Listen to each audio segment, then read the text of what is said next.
You haven't. You're muted as well. Joe, I gave you an opening. Son You of a failed. Right? bitch! He's In muted. segue and everything. I Tried so fucking hard. tried and I was muted. Muted. It's okay, Oh. try it again, try it again. Redo, redo. Do it again. Do it Do it. again. Do it. Speaking of fur and drool and catty looks, welcome back, everybody. Hey. We find ourselves in the city of Tremonto. We had a lovely brunch at Palazzo Goldwater with Mama and Papa Goldwater themselves. They kind of let you know that if you wanted to meet with Marcus, he's not likely to return until later in the day. So if you wanted to go see him, you'd probably be able to go catch him in the entertainment district. And off we went as we traveled through the city of Tremonto. Not before recognizing Professor recognizing that there's some anti-magic bullshit going on inside Palazzo Goldwater. Mere curiosity. No one really thought enough on it to follow up on it, so we continued on our way. Um, Made our way over the entertainment district to the Tremonto Unified Performing Arts Center, also known as Tupac, where we kind of took a look around the grounds a little bit and found everyone was on break and were likely at the what did I name this place? The Starry Serenade, where you did happen to find Marcus amongst a bunch of actors and other performers from the Performing Arts Center. He was surrounded by what appeared to be some female dancer companions of his. Narco sent RB over to kind of send him a note and say, "Hey, I'm here." To which he immediately got up and went to where you guys were hanging out. Had a little bit of an introduction, and now we're all here at the Starry Serenade with uh, Marcus present. Um, Reverie was kind of off, kind of sneaking around the place. Not really sneaking, but trying to get a beat of the vibe of this place.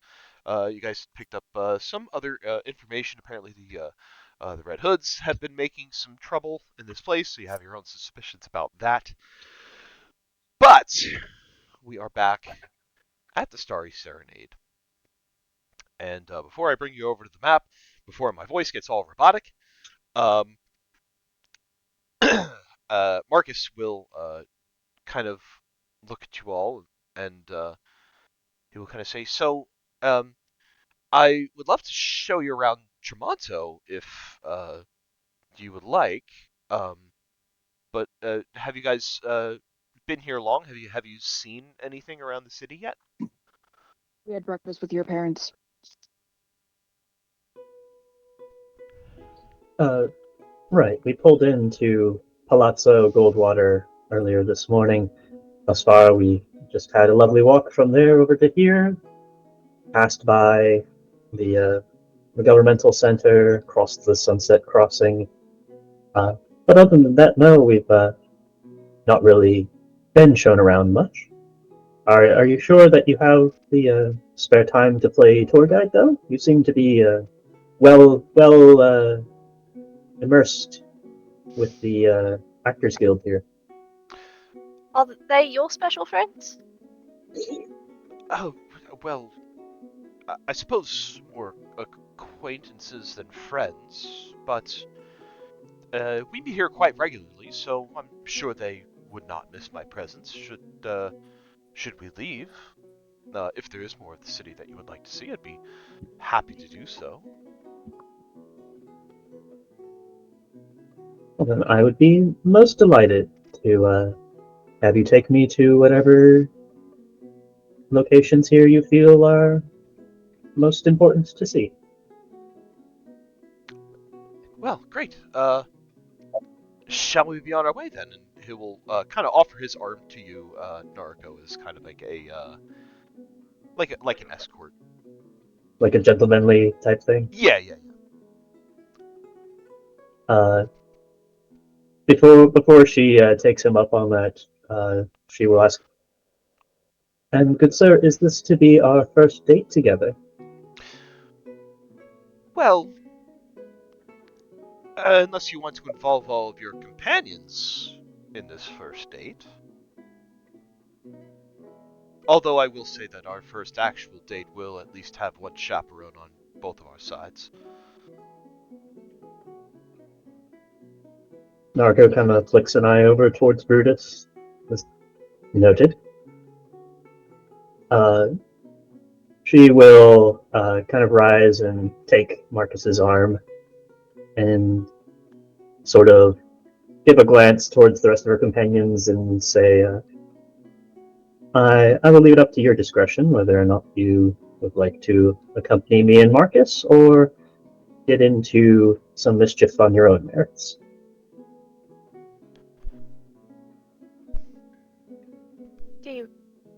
Do you want to be alone for a while, Nariko? Nariko would like to try and do an insight check on Marcus to figure if whether or not he wants to be alone with Nariko.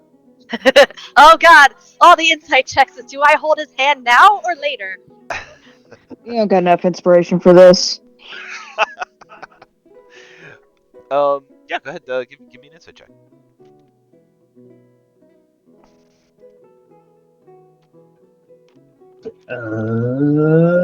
16.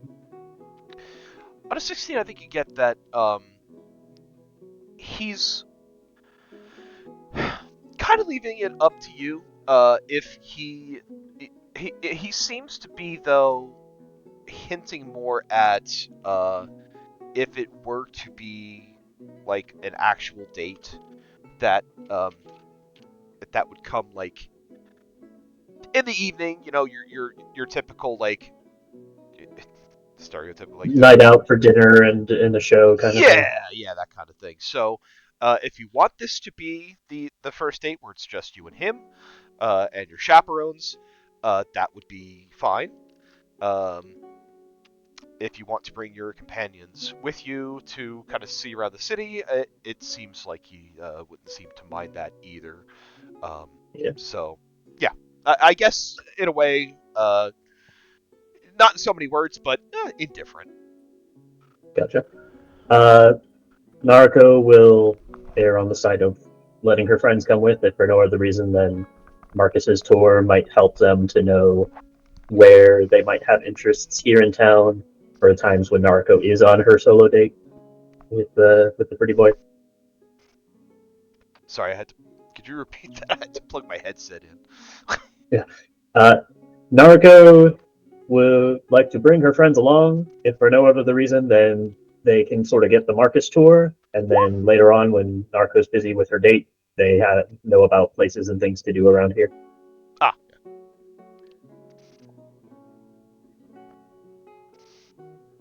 So, Narco will be up. She'll have one arm hooked around Marcus's in the gentlemanly style, and then she's going to pull up Jade and have her kind of accompanying along on her other arm. Jade seems to relax almost immediately and just unholds her arm. This is one of those snapshots where it's like, and history would remember that Narco and Jade were good friends. They were obviously Roommate. Yuki will also relax a little bit, seeing Naruto kind of include Jade in this. Not that she would think she wouldn't, but Yuki was on deck to kind of offer her paw to Jade if she was left to walk by herself.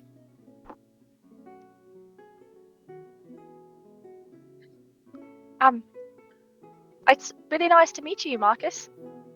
I think.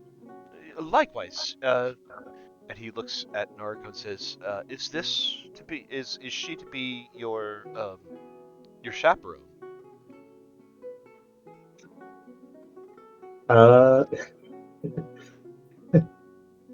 Narco. That seems like a Yuki thing. Well, it's Narco's thought was Arby would be sort of her chaperone. But if Arby is being discounted from that position, Narco is fully willing to take advantage and say that Yes, I think Jade would be my first choice to have as an official chaperone. He's Was that asking racist? he's asking because he sees you Yep. link arms with her on the other side as well, Mhm. which he seems a little bit, I guess, kind of confused by. Get used to it. Girl can't be walking around with her best friend on her arm. It's just a Look, little. Marcus is going to be clued in onto things when it is appropriate. But right now, we're all just trying to be comfortable with each other. Okay.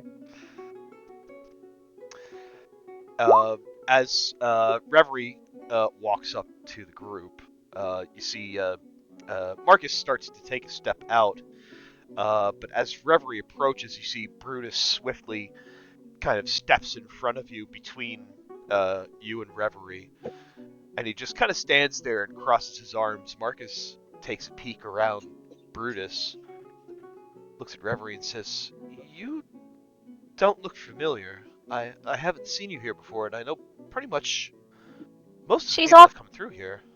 She's our friend. That's Reverie. Oh, I'm gonna lean around Brutus and wave back at Jade. Hi, Reverie. Hello. Is it really dangerous for you outside, Marcus? You're very tall, she says to Brutus. Brutus kind of Does it- gruffs, and he takes a step to the side. Can you talk? Yeah. Do you sign? Oh. Hello. He just gives you a curt little nod. Marcus looks at Reverie and says, "Oh, well, welcome, Reverie. I'm Marcus Goldwater. Pleasure to meet you." It's nice to meet you as well. Marcus looks at Jade and he says, "And to answer your question, it's bodyguards are kind of a tradition around here with the elite families of Tremonto. You see some of the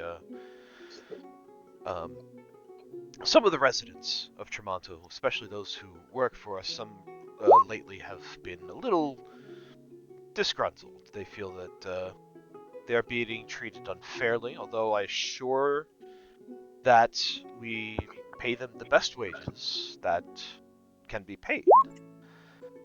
But Oh, did you just try giving them more money?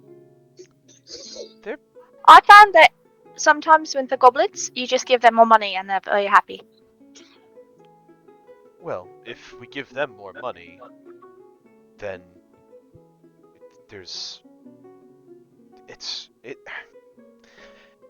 it's not as simple as that, unfortunately.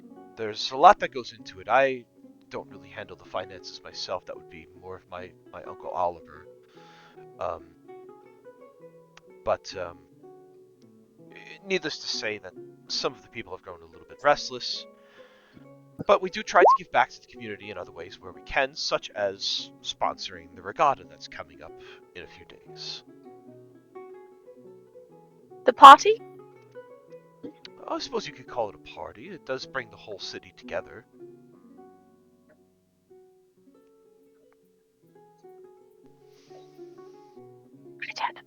She leans into Naruko. Is this one of the things that I just don't understand? Because it doesn't seem like a party will make people that happy forever. Naruko kind of gently pats Jade and says,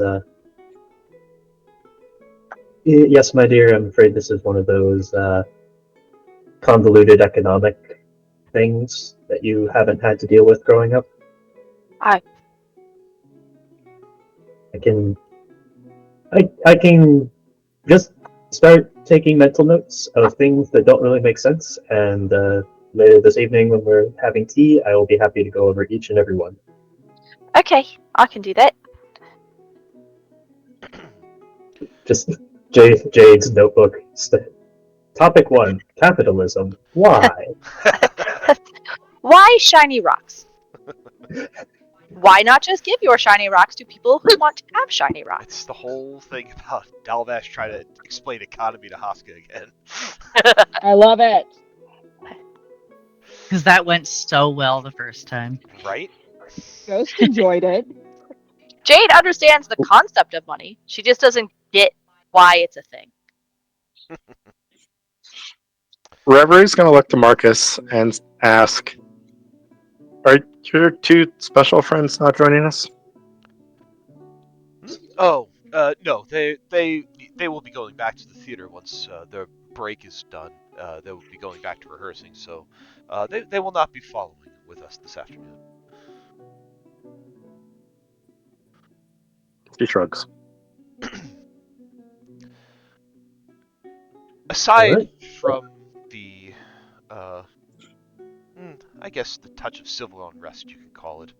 There's also the Red Hood Thieves Guild that has been quite loud as of recently, and Brutus here makes sure to keep an eye on me to make sure that I am not accosted while out on the street. They wouldn't dare face me in a fencing match, though, I'll tell you that. No, they probably just shoot you from a rooftop.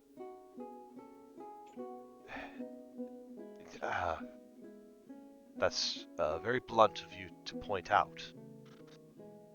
Well, that's what we're friends with a different thieves guild. They're very nice. But then some other people shot at them with arrows from rooftops, and I was not a good time. So I can see why you would have Brutus to help protect you from that. See, Brutus kind of crosses his arms as you say that, Jade, and he turns fully towards you.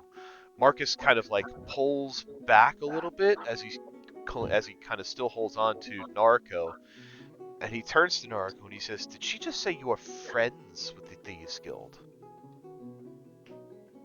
Not this one, I don't think. Any Thieves Guild.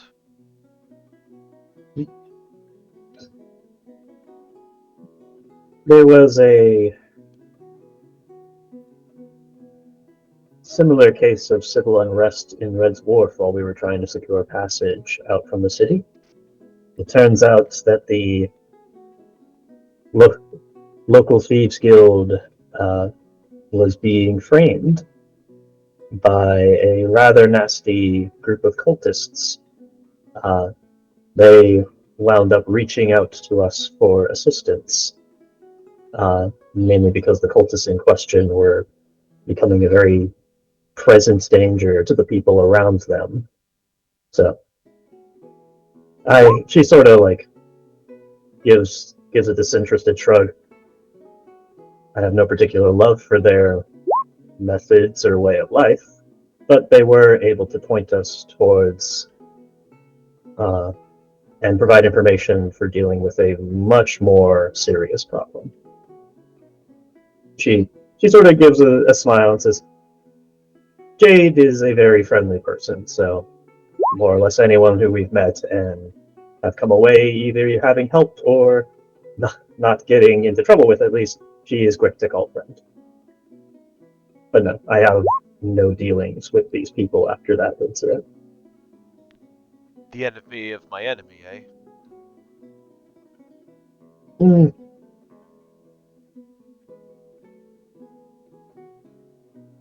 More to say, lesser of evils.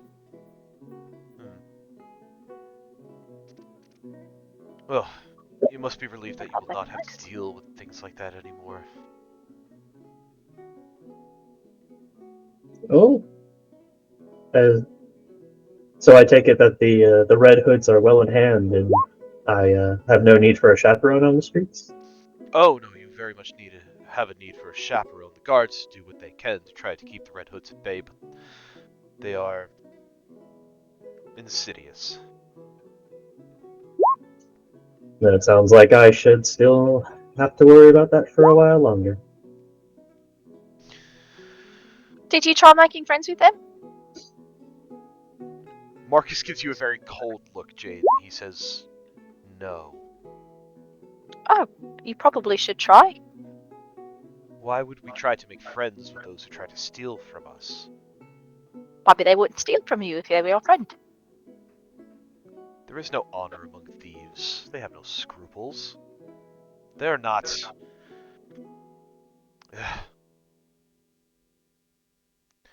They're not as civilized as we are. How many have you met? None, thankfully. Then how do you know what they are like? Well, what kind of person steals from another simply because they can't find it within themselves to better their own conditions? There are many that have no choice that must do things out of desperation.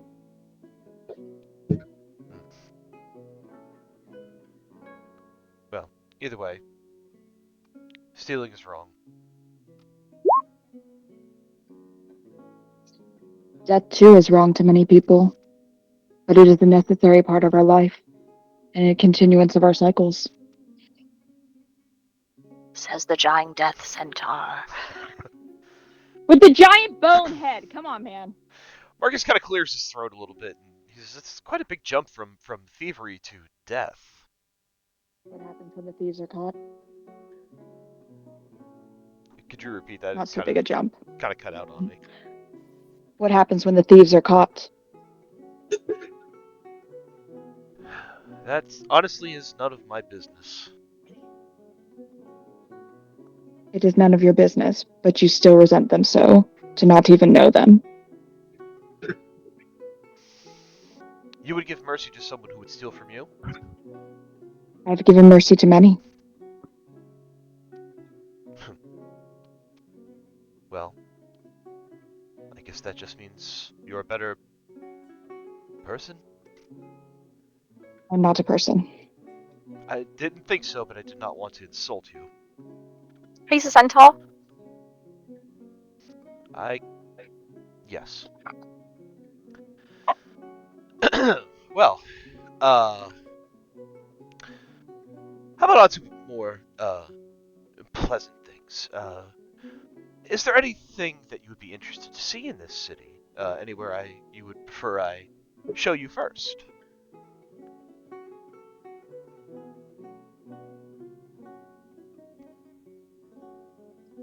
And he will begin to kind of lead you out of the Starry Serenade as he asks.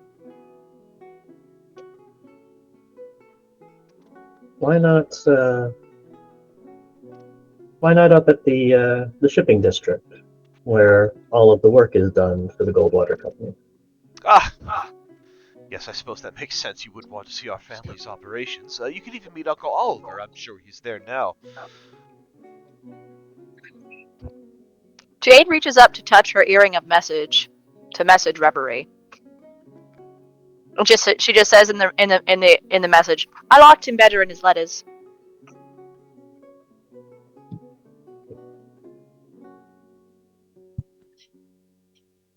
Is that just I don't me? think I ever liked him.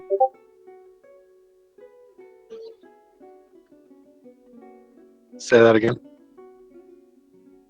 Oh, I said I liked him better in his letters. Was that just me? And then you said, "I don't think I ever liked him." So it worked out. Okay. Again. You went robot.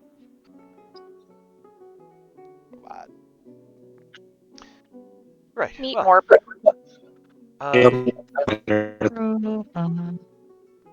Oh, we're losing Ben. The hot spot is not so hot. It's lukewarm at best.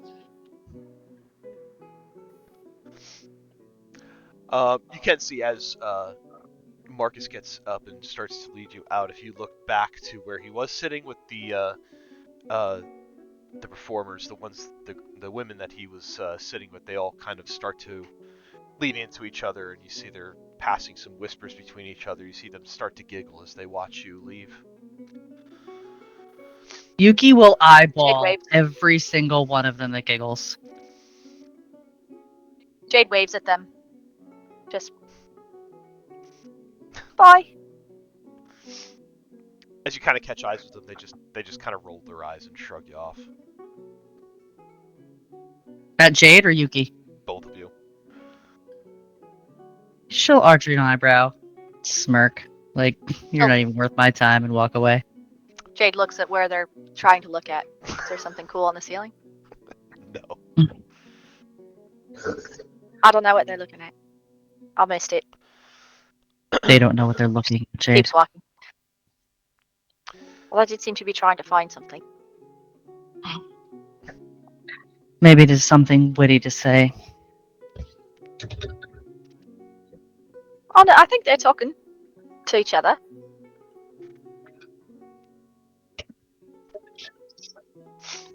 Yuki will hold her tongue. She doesn't want to start a fight, but she's unimpressed with the company that Marcus keeps, if this is how they behave in public.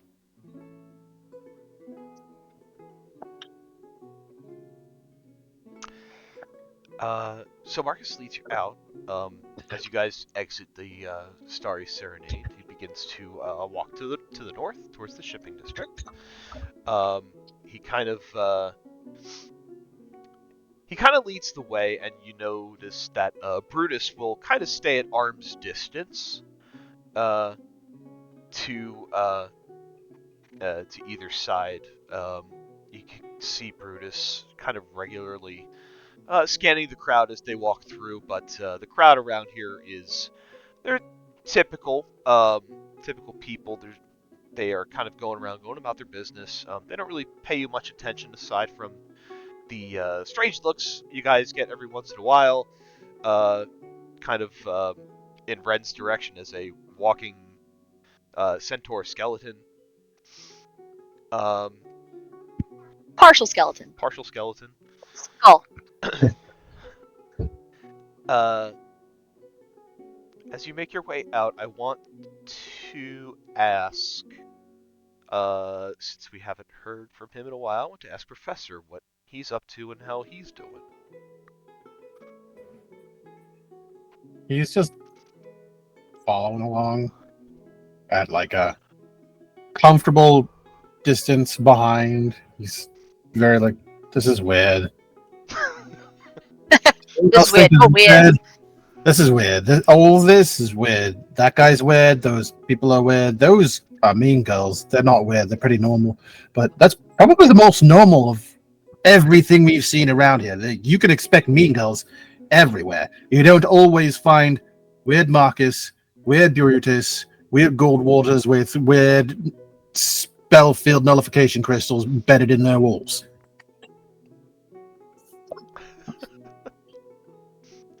Is this just kind of like what he's thinking, or is he saying this to anyone in particular? This is just what he's thinking. He's just like kind of following along. It's just like this kind of like kind of face on it as he follows along. As all of this is just kind of happening in front of him.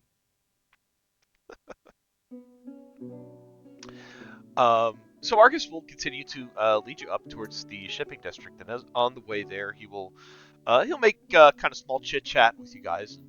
He'll say, "Oh, so you mentioned as you sailed in, you crossed the Sunset Crossing. It has to be one of the most romantic spots, one of the most beautiful pieces of architecture in the city. Tell me, what did you think of it yourself?" Asking to anyone in particular. I thought it was really pretty. They call our entire city a marvel of engineering. We were basically just a scattering of mud islands in a lagoon, but a long time ago, the people who first settled here were able to lay the pylons upon which the city was built. Now we have solid ground, and we have homes, and we have businesses, and the city never fails to amaze me, and I've lived here my entire life.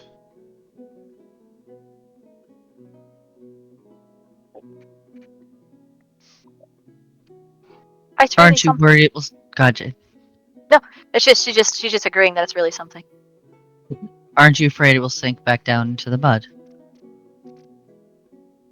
Well, it hasn't for a few hundred years. I don't see any reason why it should anytime soon.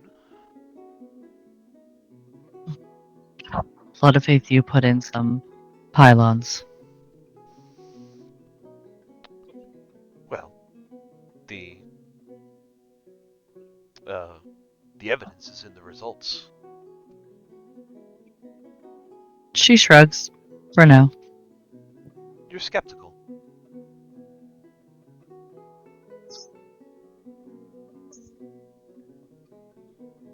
I am cautious. Cautious. Why? Why? Cat no like be wet. That's why. Why? Why? Cat no like wet or muddy. I'm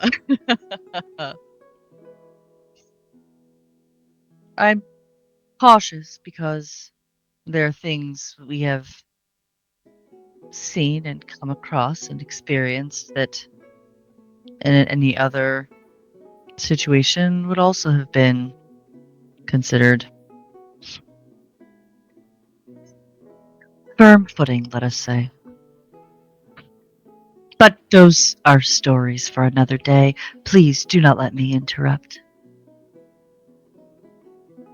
Very well. Continue his trek up to the Goldwater Trading Company. Yuki just remembered she's supposed to be behaving herself. It is not easy to do, is it? Can't get through a single day before my fiance and one of my besties are throwing claws. No, it is not. But I did not thrash those mean girls, nor she'll just she'll just lean her head towards Brutus, like nudge towards him. It is a valid Others. effort. It is taking much restraint. Indeed, this is much more challenging work than the other places we have been. My aim is to not make things harder for Naruto or Jade. I'm uncertain to my ability to follow through with that particular premise, but I will endeavor to do so. Is there... What if? And she'll slow her stride to match yours and probably Professor's as well, because...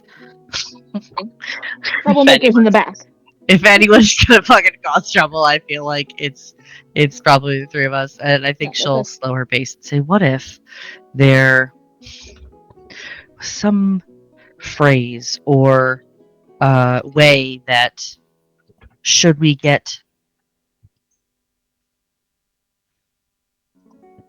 too critical of Marcus or Goldwaters or anything around here, or acting not as Naruto would like, if only there was something that some way we could indicate to each other that maybe we are out of line. Thoughts? Wait, you're concerned about getting out of line? That is more or less my thought as well. The Professor, this key, is quite concerning. We keep agreeing. the key to staying in line with nobles is to be out of line and be absolutely positive without a shred of doubt that you are in the right. That's I feel all that confident being a about this noble is. plan. Not that a whole lot of money, but really, that's just the first part. This is gonna be the best plan ever. I can do this part. So what you're saying, your premise is that we should be confident in what we say, and they will respect that even if they disagree? I am confident they're we've not. had more experiences than them. Oh, go on, Professor. They're certainly not going to respect you, but at least some of the little people, the ones with not the bodyguards, are certainly going to respect you a little bit, and at least fear you. I mean, that's all it really is. There's no respect for nobles. It's mostly fear because they have all the money and the power. That seems somewhat unfair. Well, life in a city like this is unfair, but you know what? Imagine a world where you have all the power and no money. Like, let's say you just happen to have the ability to just walk up to any noble you want to, lock them into a stasis field, steal everything on their person, and walk away before they even realize that you're there. Professor, are you devising more plans? Oh, not a plan. I would never do such a thing. But imagine if someone could do that. They just tip this whole thing on its head. I don't feel it would require much. It is quite a fragile system. Much like the pylons we are standing on. Ah, a metaphor. They live on a metaphor. Do they realize they live on a metaphor? Yuki smiles proudly that she drew that conclusion.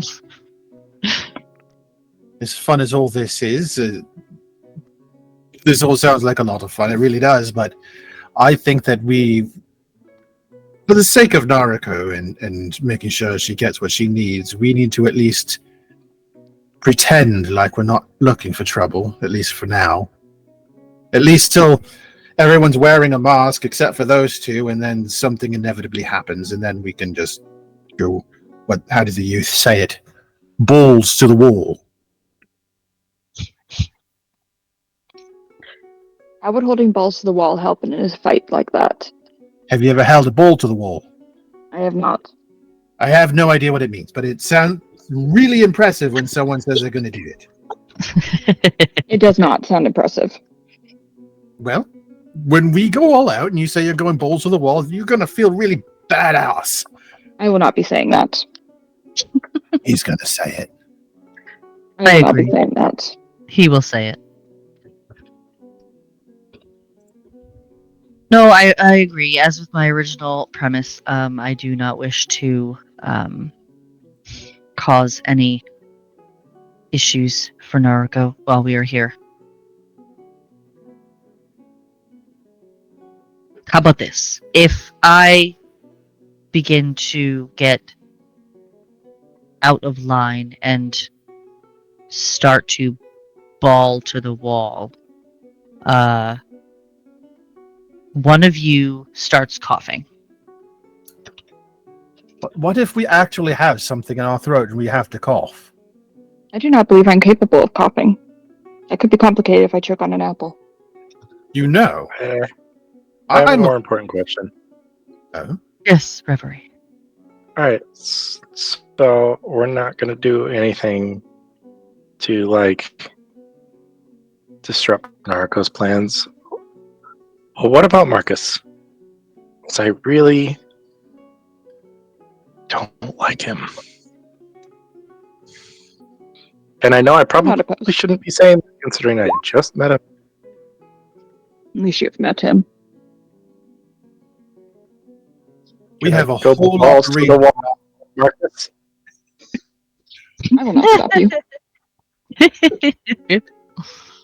We have a lot more reasons to doubt Marcus than to trust him at this point. I would keep your balls handy. You only have a marble. I still do not understand this. Don't remind me. I am dying to know what it does, and I am just this side of letting the ghost touch it. You might die if you do that. But then I would know! It would be very annoying to escort you to the other side. Do not do that. You're a cleric. You can bring me back. Will I bring you back, though, is the question. Especially if you do something so foolish. You know you can't live without my perfect brand of anti-Ren in your life. You would just spill out into the world, covering it with darkness and boredom. And security and order. Yeah, see the boredom, security and order. I believe, Ren, that you would miss Professor, and you would probably bring him back. I think you miss me right now, and I'm standing right here. Ren will reach over to try to hit the professor. Make an unarmed strike. Ooh, I did miss him. Damn. You Ren will can't make hit sad what Ren you can't noises. see.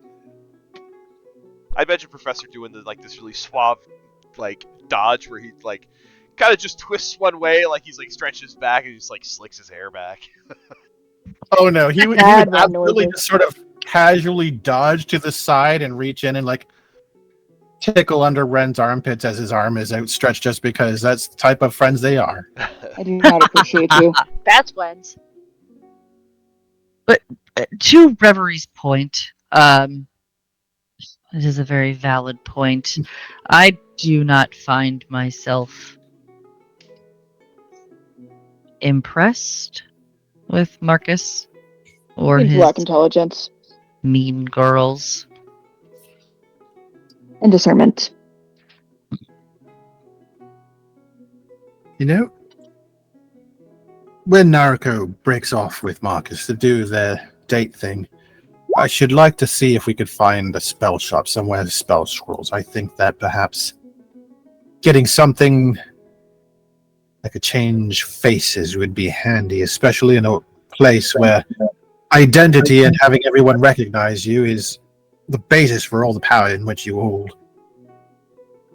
If we find a high enough caliber magic shop, could we inquire as to those spell nullification crystals? Yes, Yes, Yes, maybe we they can. have anti-magic crystals.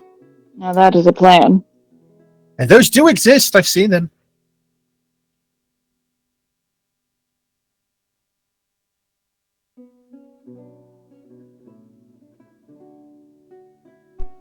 Okay. We should probably catch up with Nargo and Jade and Marcus. You catch up. It's super weird up there. I'm just going to follow from here. We have a better vantage from this point of the wide field. That sounded tactical, did it not? Sounded very tactical. You search the wide field and close up looking. I lost you. You went like a robot. No, let me back. Yeah, you're here kind of now. What do you got? Tickle her armpits, quick. We lost you after you said you search the wide field. Yuki's gonna do close-up magic. What? And she will Very good. scurry back up closer to Jade and Naruko and Marcus and Brutus. I think while that conversation is going on, and Naruko, Marcus, Jade, and Brutus are all walking together, Jade is definitely trying to get Brutus to be her friend. So when Marcus is pointing out things about the city, Jade is just going to immediately ask Brutus, like, if he likes it too, and what his favorite place in the city is, and just really try to get him entangled in a conversation with her. The whole walk up. And she'll get Reverie's message as soon as you tell me how Brutus reacts to that.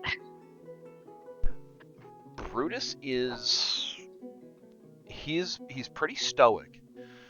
His attention is very much on the crowd that is around you and where you guys are walking, and if anyone might be following you or trying to pace you. Any questions you ask him, the only real reaction that you get out of him are just kind of like little gruffs and nods and just kind of like glances in your direction. Otherwise, he doesn't really give off that he acknowledges much else.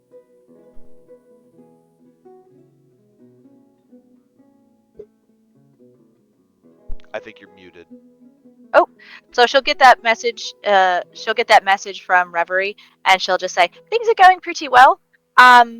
Brutus doesn't seem to like to talk very much. I don't think he has many friends, which seems sad. Maybe we should take him for, like, a friend dinner or something, so that he knows how to have friends. Okay, we can do that.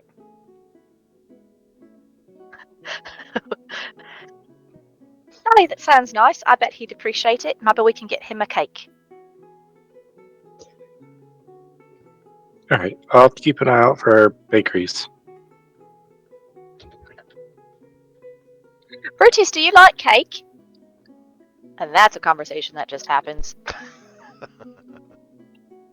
Jade is the friend you have because she adopted you, Mm-hmm. whether you wanted it or not. Yeah, that's aggressive friendship.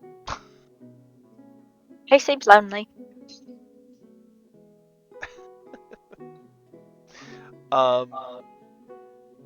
so Marcus will continue to lead you on to the center of the Goldwater Trading Company.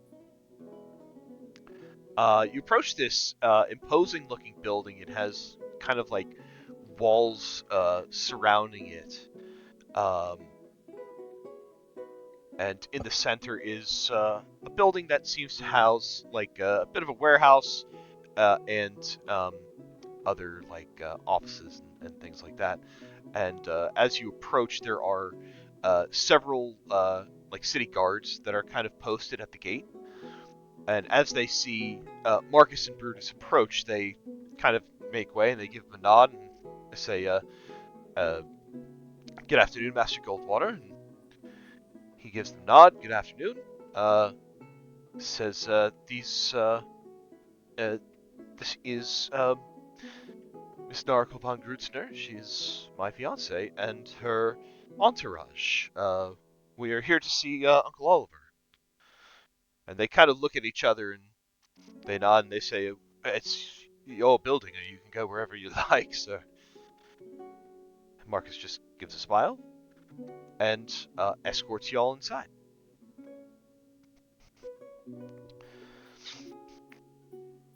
Do you come here a lot, Marcus? Well, I do come here every once in a while to kind of learn the trade and learn how things operate around here. I'd say I'm here a few times a week. Uncle Oliver handles most of the operations here, though, so there's really no need for me to be here other than to just kind of see firsthand how things run. Do you like it? I would much rather be sitting at a play or practicing my fencing, but it is interesting. Narco's really good with all kinds of business stuff, you know. She's a great inventor. I have heard as such from Von Grutzner Trading Company. Maybe you can show her your fencing, and she can show you how she makes things. That might be fun for you two to do that. Well, I could teach you how to fence Narco if you're interested.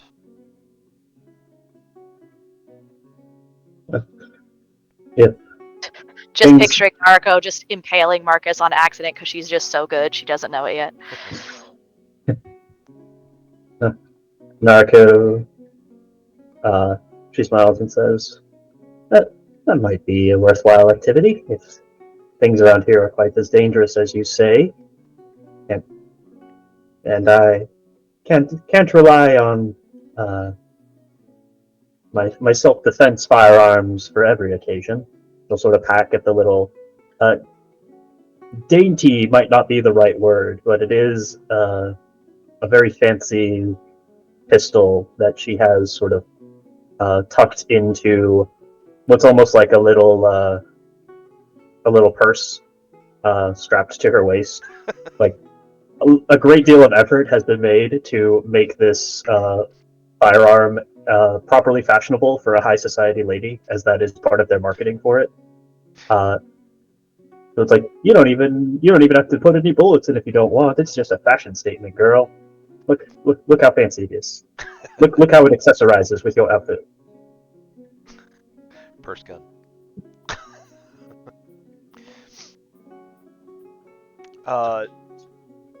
Marcus says, "Yes, I'm sure those come in handy, but when your assailant is up close and personal, sometimes the sword is faster." Are you fast, Brutus?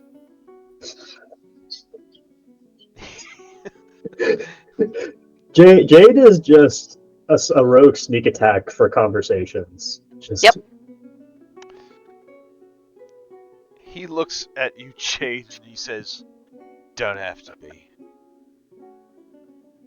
Can't hurt though, right? I'm pretty fast. But I don't do much with swords and things. Do you? Or do you just kind of pick people up and throw them? Brutus just glances at you, and he looks at Marcus, and he says, "I'm going to wait outside." And then he just leaves. Bye, Brutus! He's probably going on a break. Meanwhile, Marcus kind of, yeah, sure, Brutus. Once you guys are inside the walls, and then he kind of leads you through this center area where there's a bunch of hustle and bustle. You see there are sailors, there are laborers, they are carrying all sorts of crates and packages. They are packing them away in like pallets and stuff like that. They're getting ready to be shipped out. You see all of these items are stamped with the Goldwater logo, which is it kind of looks like a field of water, on the horizon, with a sun setting over that horizon in the background. And the visual effect is that the water looks gold from the rays of the sun. It's like sparkly, yeah. Branding. So you can see this symbol kind of emblazoned on pretty much everything in the yard here. As you kind of notice that symbol, though, why doesn't everybody give me a perception check? Ooh, new dice! Go! Yes. Perception? Yes. 27 for Jade.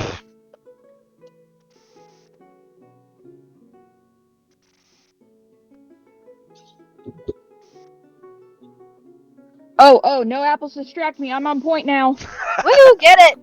Get it, Ren!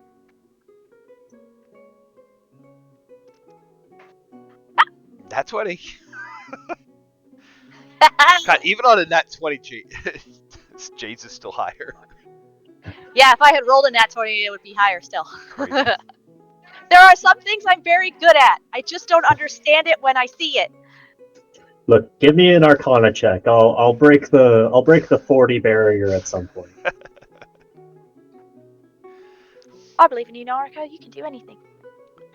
So I think the highest I could possibly get right now is like a 36 without some sort of extra buff somewhere. So I would say as a group, you guys would kind of see this, pointed out to Reverie, who isn't able to spot it as easily, but you can see as Marcus is kind of taking you around the yard, and you see his right hand is pointing out different things that are there, different areas, and the sorts of things that they do. You do see on his right hand, Marcus is wearing a signet ring that also has the Goldwater logo on it. The Goldwater symbol, crest, whatever you want to call it. Mhm. But as you notice, he has a signet ring that has that same stamp.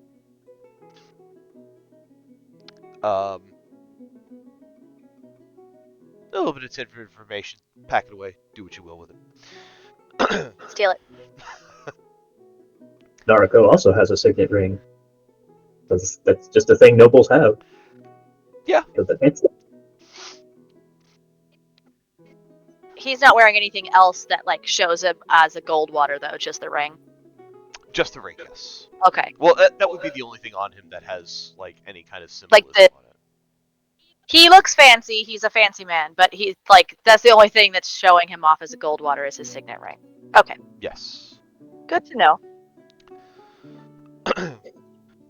So he says, but before I can show you more, I must introduce you to Uncle Oliver. He is the brains behind the whole operation. He is an incredible operations manager. I don't know how he juggles all the tasks that he has, but really, there's no one better in the business than him. And he will kind of take you into the inner offices, brings you up to the second floor of this building that's a bit nicer than the ones that are around it. and he brings you to an office door that is open. And behind a desk in this office, you see that there is a man. He's got, again, kind of combed back gray hair, gray, short trimmed beard, very neatly groomed. He's wearing a very fine, kind of businessman suit. He's got a brooch, not a brooch, but like a pin, uh, kind of holding the lapels of his jacket together. You notice that he too has one of the Goldwater's signet rings on his finger. And as you walk in, Marcus kind of knocks on the door and he says, "Uncle Oliver, you have a second?" And the man looks up at Marcus and gives him a smile. He look a little bit like this.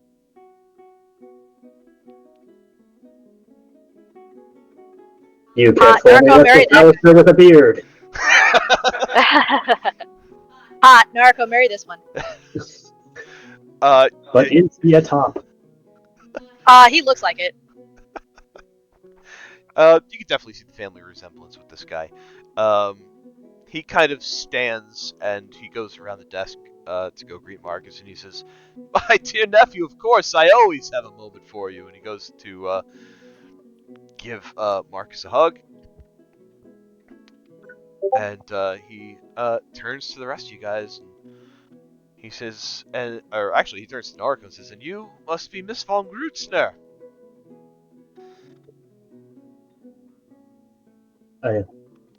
A pleasure to meet you, Sir Oliver. Oh, it's just Oliver. We're practically family, right? The pleasure is all mine to meet you. And he gives you a bit of a bow at the waist. And he says, "And these must be your companions, the Mystic Mechanicus we have heard about." Indeed. Hi. Naruto points out Jade, Yuki, Ren, the professor, and Reverie. Well, hello. Welcome to Tremonto. Welcome to the Goldwater Trading Company. It is so nice to finally see you in person.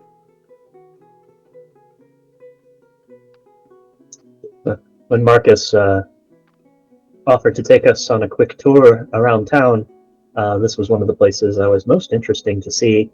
I've seen the Goldwater logo here and there, and I've heard of your company, but I've never had a chance to really get a good overview of the operations. And I hear that among everyone in the family, you're the one who does the closest managing. I am the one with the most hands-on. You could say that. Yes, I manage the shipyard here. I manage the shipping and receiving.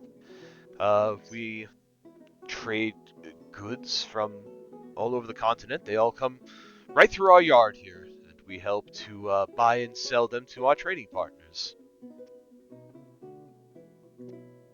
And how has business been for you lately?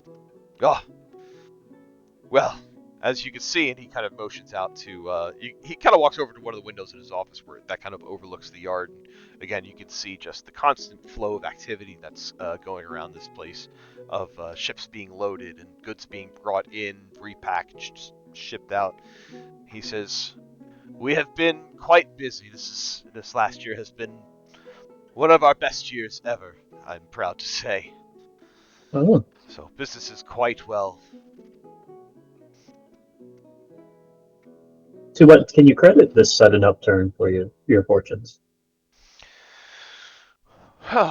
Well, there have been some goods that have come across from the desert city of Talam Tarim. We've been able to get some caravans across the desert, bring some of their goods back here, although unfortunately, they've been having some issues as of late. Have not been able to get any shipments out of there recently, so any goods that we get through here now are quite valuable. They fetch for quite a high resale price. So the contracts on those are quite lucrative, as I'm sure you could imagine. Uh, there are also animal goods from what has been hunted in the wild pines out to the east, primarily Elgroth Orc territory. So again, Not so easy to get for those of us without green skin, am I right?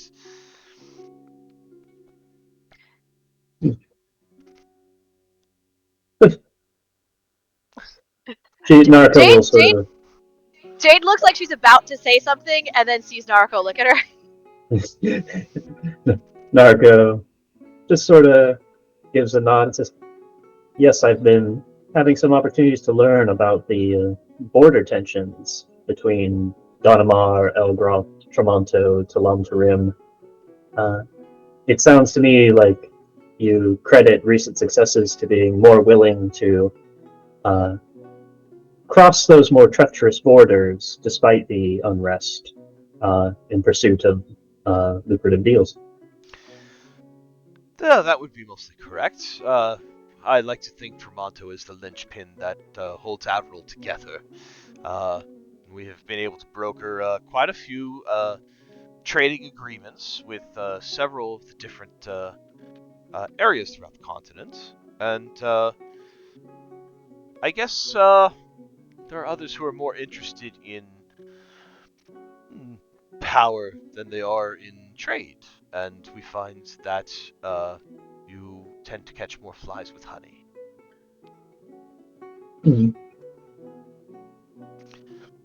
More interested in power than trade?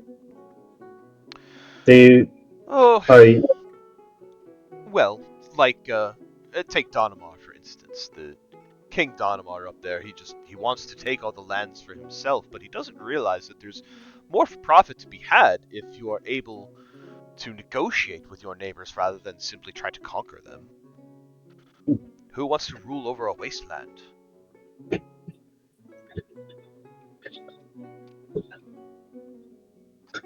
or even that when it comes to leveraging the particular merits and specialties of individual regions, uh, cooperation makes for an easier system than coercion and extortion? Exactly. Oh, you will make a perfect fit for the Goldwater Trading Company. We are so excited to have you, Miss Narco. It seems I've arrived at an exciting time. The regatta to come, masquerades, uh, uptick in uh, the Red Hoods running about, and even some labor disputes, from what Marcus was telling me earlier. Yes, it crops up from every now and then.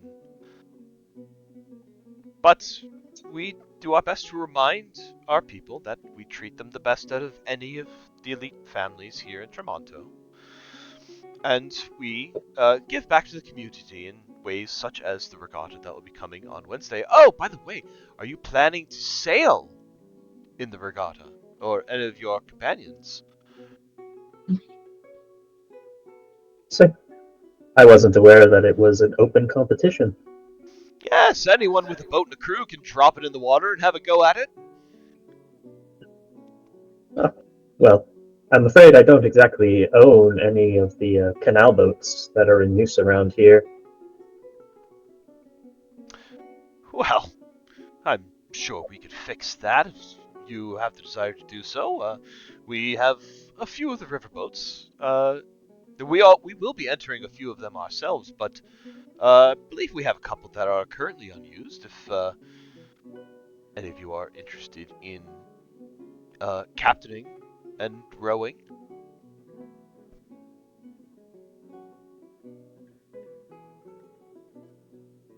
Oh, that Now, could be fun. Naruto looks like she's considering something, but she's going to let other people talk first. That could be fun. I've never rowed a boat before. Oh, it works the arm muscles. Something fierce. Gets quite addicting, actually. Do you row your boat? No, I'm too old to compete with the young bloods that enter in the race every year now. But it is quite a joy to watch from the sideline, and I'm more of a team manager these days, I suppose you could say. Oh, well, did you want to just for fun? No. that's quite all right, but that is kind of you to offer. What is Reverie perceiving right now? That was the group perception check Oh, from was it? a while ago. Oh God, yes it was. I am sorry. Never mind.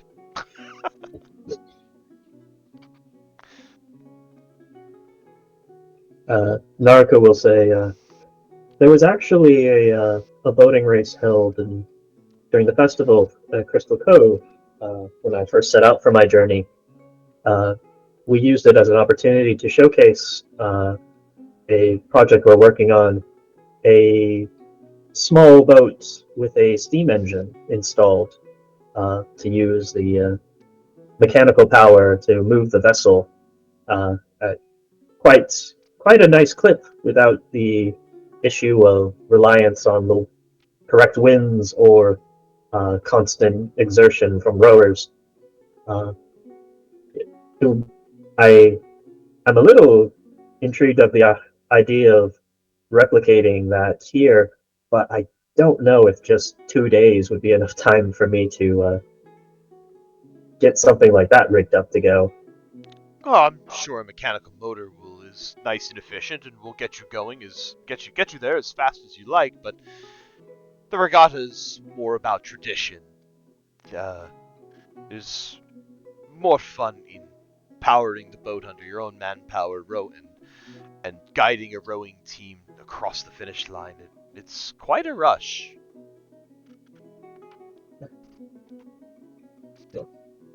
I don't think it would be appropriate for me to try my hand at that. I am certainly not a strapping young lady with muscles to spare. But Naraka motions towards Arby. Uh, Arby here would probably enjoy the exercise. Huh. Mechanical Arby gives man. a thumbs up. I'm sure that would give you a bit of an edge over the fleshy competition, wouldn't it?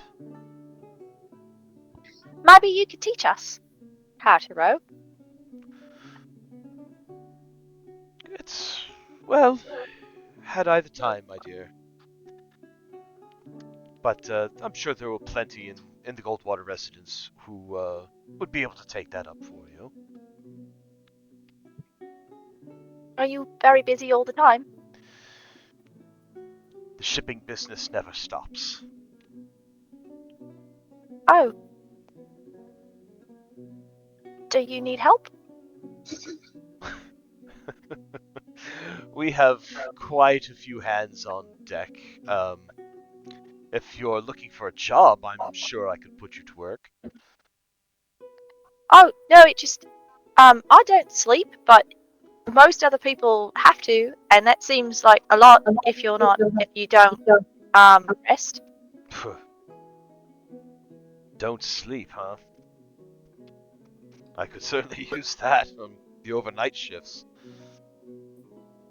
I wouldn't recommend it, but it does come in handy sometimes. We seem to have a problem with quite the opposite, actually. You know, there have been some reports of sailors who, well, there's no polite way to say it, they're addicted to drugs.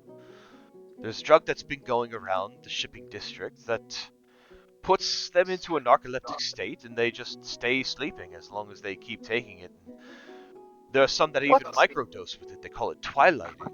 It kind of puts them in this weird, euphoric, almost catatonic-like state. They think they can see sounds and hear colors, that sort of thing. What's a drug? It's a substance that you take, dear, that alters your consciousness or your body. Oh. Often, if it's earned a distinction for being singled out, it's because it tends to have harmful side effects. Or in this case, addictive properties that unscrupulous sellers can make use of to drain someone of their funds in order to acquire more of the substance in question. Oh, well, that's terrible. Are they taking it to go to sleep? Some do, others just they like to just be in a state where they're just a drooling vegetable for a while. Why? If I could figure that out.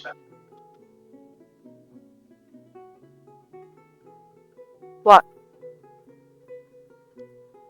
I'm just saying I wish I could figure that out. I don't know why Oh, they choose to do that. Oh, I'm sorry. It sounded like you were going to say something more, and then you stopped, and then you trailed off. Oh. Sorry, I tend to do that sometimes, I guess.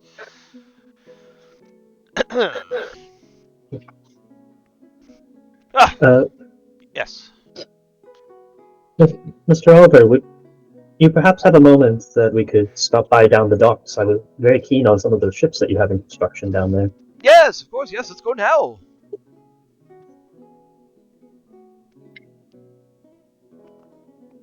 Jade is going to lean into Nariko. He seems really nice. Indeed. Oh no, Jade might have daddy issues. If I kind of squint, it almost looks like he's wearing a sweater. A little bit. I think he would look really good with some glasses. So he will kind of lead you back out into the yard. He'll lead you out into the docks. There are several medium to large size ships that are docked there. Not quite as large as like, big cargo ships or like Man of War or anything like that, but big enough that they can certainly hold quite a bit of cargo. There isn't anything like mechanically powered about these ships, so they are your standard sailing ships, but they are built rather well. And you can see the flags of various I don't know, nations, I guess. Not nations, but like the various towns kind of flying from these ships. And you can kind of see how he brings you down there. There's like a whole pulley system. They've got like a whole crane system going on that that can load and unload these ships to bring cargo to and from. Narco's definitely using this opportunity as she's sort of like walking through the operation with Oliver to take an assessment of how the Goldwater Trading Company seems to be doing. How's the employee morale? Are they like up on the latest sort of technologies as far as how they're constructing these ships? Just sort of making an economic assessment. Just give me an investigation check. I can do that.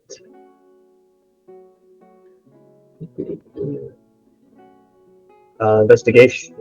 I keep forgetting I had +8 in that. That is 24. 24.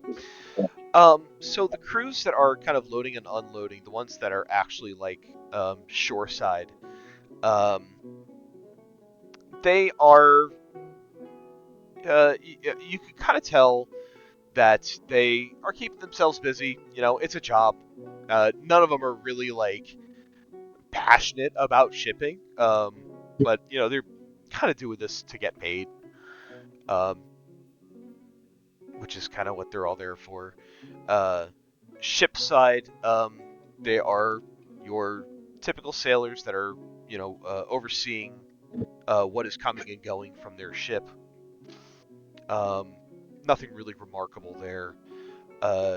The technology that they're using, they are using some pretty sturdy equipment for the crane and pulley system to move the goods back and forth. But like I said, the ships themselves they're sturdy made, and they have some light defenses to them, but they're still your typical sailing vessels. Notably, no heavy cannons. I mean, that wasn't my reason for asking, but I'm glad you included that very important information. So, Tremonto, at least in the lore document, is noted to be a mix of all races, a veritable melting pot. Does that seem to be represented in the hiring practices at Goldwater? Yeah, so you see that there are dwarves, mostly dwarves, elves. There are half elves, humans. Um, you see that there are some like halflings that are mostly shore side that are kind of like they're kind of like runners into the city. Um, so yeah, you do see that there is a good mix of what no, we call them species now. There's a good mix of different species that are uh, employed here. A very equal opportunity. Cool. All right. So far, the only person in the family who has not been acing his first impression has been Marcus. So far, just the teenager is acting like a teenager. Got it. Good. You're weird. Why are you being weird? Yep. Oliver seems like the uncle who actually does the job. Well, curious to see how that came about, but actually, Anarcha will ask: does Oliver reside at Palazzo Goldwater with the rest of the family, or does he like bunk elsewhere? No, he does. He lives at the Palazzo. Yep. Cool. He's single? He is. Hey, Narco. Graduate up. My Neville brain actually went like, maybe if Jade's dad doesn't work out, maybe Oliver might be someone my mom would get along with. Maybe that's how Narco got in this position in the first place. She came to visit. She really liked the handsome silver fox with the beard. She The was older just model. an excuse to come back and visit again. Yeah, pretty much. She's like, Narco, you get married or not, but I really need a reason to come and spend an extended period of time here. There you go. Both of them just too goddamn polite to just say they like each other. But this is actually their master plan to like bundle the finances together and create a mercantile superpower. Yeah. And it's like, we'll just need to get the rest of our families to like not be dumb about it. Yeah, we'll get the kids involved. They'll learn. Will they? Narco's learning. Okay, she is. Please, of the two of them, Narco's got Marcus well handled. Obviously. Bruce is gonna be taking orders from her in like 2 days. It's gonna take that long? Well, the wedding is the announcement's in 2 days, 3 days, and then they get married. I wonder if And then Brutus Bruce has is like, thank God.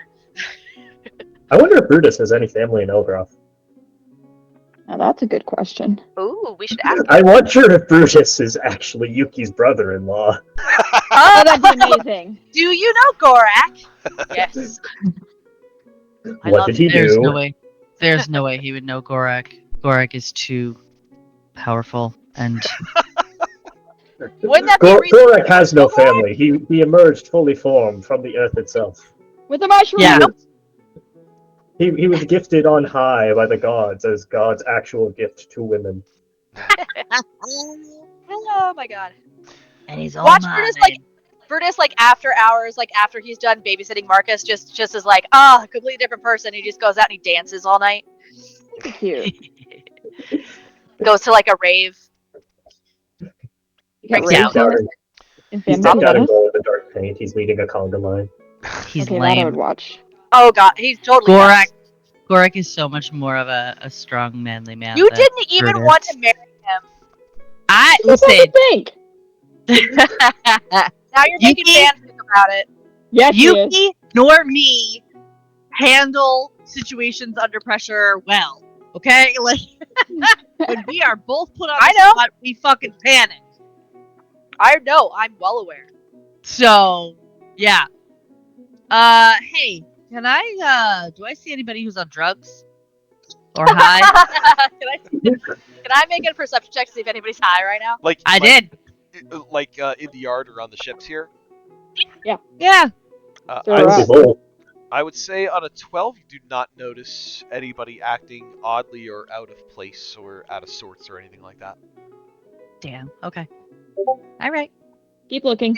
Yuki want to get some drugs? Yuki trying to get some drugs? Don't you worry about what Yuki's doing. Oh, Yuki's yeah, got a Yuki plan. does. Oh, I'm Uh-oh. sure it's great. Yuki's I got a can't plan. wait for that one. Don't I you can't wait worry for the about what subplot. Yuki's doing. Don't That you is the worry. D&D equivalent of hold my beer. Hold someone else's beer. Actually. Yes, that's more like it. Hold someone I'm else's gonna beer. hold this dwarf's beer and then drink it in front of him. Is how that is. No, not again. Hold my beer while I steal that guy's beer. Yeah. You know what? You- Let me see. I'm gonna use an inspiration to roll that again. Here we go. All right. Got it. Do it. Do it. He's gonna go on a one-woman crusade to uproot the drug trade, Oh! and then replace the drug. Oh, let's What's go! up? Find me some druggies. There are no druggies Dear here at Lord. Coldwater Trading Company. Oh, God come damn on! You gotta go down to the Bullshit. dock and talk to the sailors. We are on the dock. We're We're on the dock dock. of the Goldwater Trading Company. You gotta go down to the shipping docks of the other places in town. Also, it's kind of hard to like just fall asleep here at your workplace where all this stuff is going on and not Well, but just he get did. kicked He out and did kicked say also that they would take it and just kind of exist and try to work in this like Twilight. snowed sort of. They hit like affect. So Yeah, but, Oh, but then they go into their fugue state and wind up like sawing their own hand off while they're trying to work on the woods. I There's a took valuable I took lesson it as there. more of like I took it more of like a laudanum den kind of thing. Like you go to a place to do that, like after work, Yeah, probably. and like that's why some say like because he said some sailors were right. It's the sailors he said were taking it. And he said workers. Sailors. he Workers. said Yeah. workers. Sailors, workers. Okay, sailors and Yeah, workers. yeah. We're adjacent to the blue collar part of town, so the nobleman is probably assuming that's where the crimes are happening. So, That is Yeah. true. What? You mean more Mhm. noblemen making assumptions without actual experience? No way. Listen, I'm playing to a lot of stereotypes here. We know. It's okay. I mean, so We're far not judging you, we're again, judging them. I mean, so far again, the only person who's made remarks that we are not really comfortable with has been Marcus. Yeah, that was pretty Everyone bad. else has been like, sometimes drugs are happening, and that's awful. Yeah. Don't know what to do about that. the worst Oliver did was make a somewhat off-color joke, but that's Old man. He's okay so far. That could be taken as just like, I'm not sure what to really say here. I'm gonna make a joke. Yuki's gonna keep her eyes open and look for druggies. All right. You got it. Do you Yeah, want drug down. want me to ask Marcus to take us to the drug dens as the next stop on our tour? Would that make you happy? Nope. We're good. Can you please say Because I don't know, maybe Marcus is just like, oh man, I know the best one. She's just gonna You get there, keep everyone's her just eyes high on open. pixie sticks. She's just gonna keep her eyes open, see if she can find someone on drugs. Why are you looking Interesting. around like that? Are you looking for something? Yuki's gonna kind of look around. Who's around where they are right now? Is everybody just all together this tour? I'm sure problem group is still together. You mean opportunity group? Problem group. It's not a problem if you don't make it one. You are the problem. I'm just looking to see the surroundings and observing because she's keeping an eye on like Marcus and Brutus and everybody who's around. And she's gonna say, just keeping an eye on everything and making sure that there's no trouble. And then she's gonna message Professor. Brutus is waiting outside of the doors, by the way. And Yeah, Yuki, Jade scared him off. Yuki, as you go to message the professor, you cannot. Damn it. Hate that.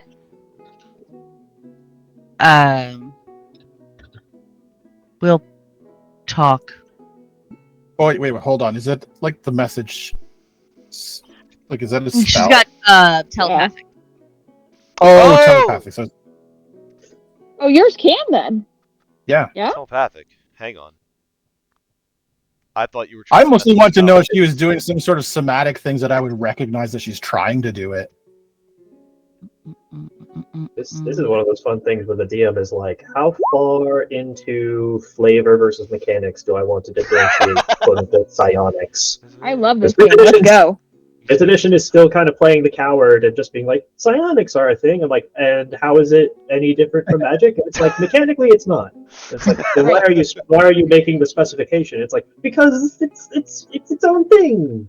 It's special. And it's like, but is it? Can it work in anti-magic? And it's like, we're gonna say no. And it's like, then why not just call it magic? And it's like, because it's psionics. I'm like, will you It's will you do magic. something with this? It's magic. It's totally magic. I love nerd rage. It's the fucking best. Well, As long as I you got it, like if you got hit by like a beholder beam, you can't do look, I'm fucking shit. I'm Even one your of the magic weapons don't magic. I made the mistake of making psionics somewhat relevant to the Sunday plot, so Yeah, I you did. had to Good. make things about how it works and doesn't work. Yeah. I love it. I would say it's magic. I think it is treated differently as magic, though. So I would say you can telepathically message the professor. And Dun, dun, dun. I gave up a bit of a spoiler for Yay! Goldwater Trading Company. Aha! Proceed. These fuckers. Yuki will telepathically connect the professor, and she will say, I'm wondering if the cult has something to do with this drug in town, and if it has any sort of void connections as a way to control a demographic of this population of this town. I can't respond back telepathically, but he's thinking. That's dangerous. Are there a lot of workers, like, just around them? Yeah. So like you would see that there are people carrying stuff about, kind of they're a little bit further than an arm's distance away from you at the moment, but yeah. Professor just like walks up to them, kind of just like Yes. gets uncomfortably close and just sort of like stares into his eyes, like sort of cocks his head to the side and stares like he's awaiting to see something or hear something, to see if like do their eyes dilate. He just like sort of gets right there and just sort of stares silently in their face. So you kind of I love come up this. to the closest person you can find. Happens to be actually happens to be a dwarf. It's on his knees and gets in his face. No, not the other one. Not the other one. Happens to be a dwarf, young adult. He's built like a shit brick house. Dark hair, long beard. He's kind of like packing something into a pallet, and he puts it down. And he turns around to go back to like get more stuff, and you're like right there in his face, and you can smell like his breath like on your faces. He kind of like, ugh! And he like looks at you and he says, "Yay, what are you doing?" And you're kind of looking for like eye dilation or something like that, or any kind of like, Yeah. It's basically kind of trying to scan this guy to see if he's been doing drugs. Yeah. Give me a medicine check. That can't possibly go wrong. That is a dirty 20. Other than being slightly annoyed and a little bit, kind of, I guess off-put, he otherwise seems bright-eyed and bushy-tailed. You seem pretty with it. Have you done the drugs lately? What? No. Would you like to? You can kind of see his eyes flick over your shoulder towards like Oliver, and the rest of the company just kind of like tilted their head, like watching you as you just like just come up on this guy.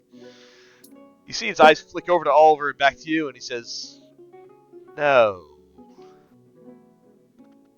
If you did, would you know where to find it? Again, looks back over to Oliver and looks to you and says, "No."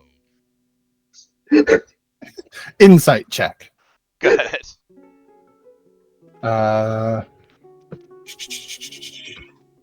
That's a 15. He's not going to say any of this shit in front of his boss. He just kind of looks him up and down and says, "Dwarf, huh?" He looks you up and down and says, "Moron, huh?"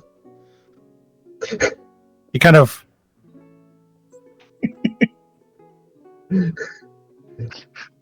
he slides on his glasses Yes. Excellent. Fucking yes. and he just smiles and he says, "Fun fact, Oh no. stupid is as stupid does." He kind of like waits for a beat as you say that. He kind of like looks around him, and he looks up at you again, kind of like straight in your eyes, and he says, "I don't get it. Does that mean you're going to do something stupid?" Yeah, probably. And he just offers him his flask, which he's tuned to beer. He's just like, "Just a quick nip. No one needs to know." As his boss is literally watching you. What is your plan? The greatest chaos plan is plan. planning without a plan. See this Y'all dwarf. tell Ren he's fine. He's okay. And y'all doing this. This dwarf looks at you and he says, "If you'll excuse me, I gotta get back to work." Right. Well, listen. And he lowers his voice like, "Find me in the local tavern later. We'll talk." And he kind of takes a swig of his own flask and walks back. Why don't you have Professor? I don't know. Are you trying to Yeah, what check persuade is him? Or are you trying to persuade him, or are you trying to like scare him into going? Not neither. He's just gonna say it. He mostly just wanted to know if he could just like figure out if this guy's under the influence, and then he just needed something to say when the guy's like, "Oh, it's not normal for you to be this close to me." Give me a persuasion check then.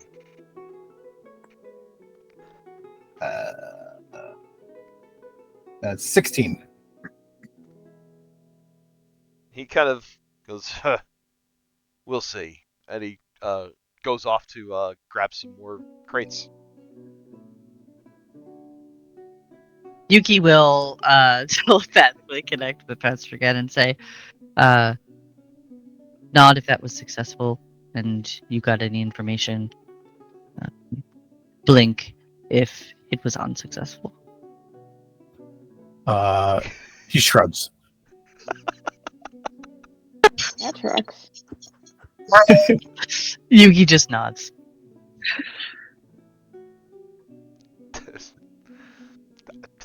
I that was a very confusing exchange.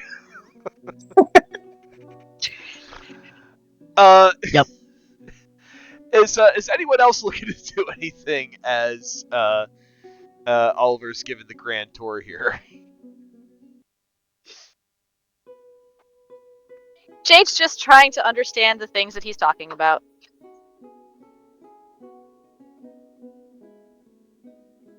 Fair enough.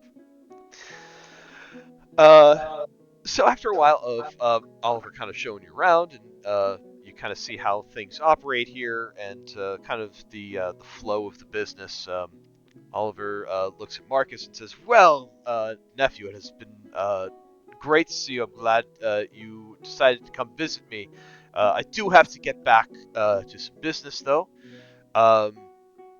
This isn't me kicking you out, but I won't be able to stay with you anymore this afternoon." Marcus kind of nods and he says, I understand, Uncle.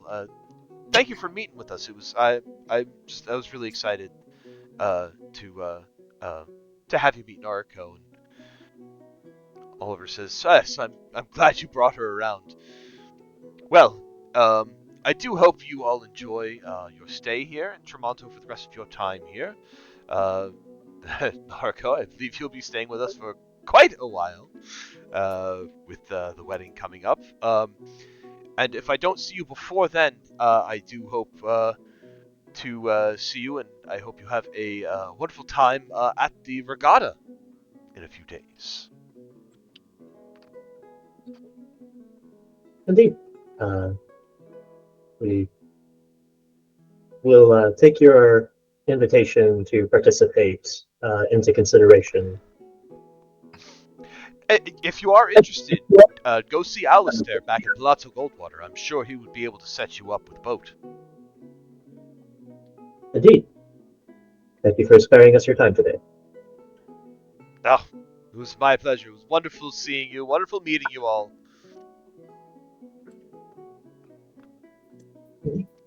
And if you guys don't have anything else for Oliver, he will go back to his place.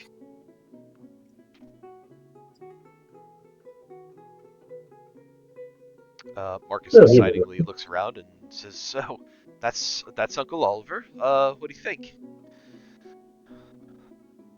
Bunch of cheery gentlemen. He always has a pep in his step, doesn't he?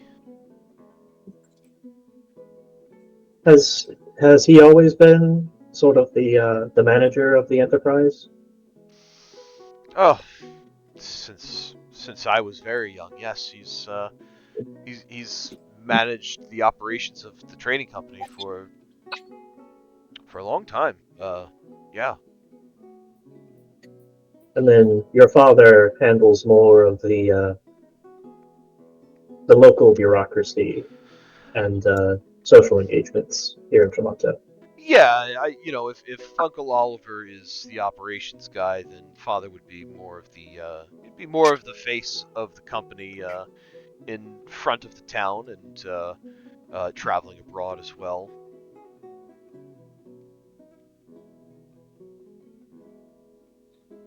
Very good.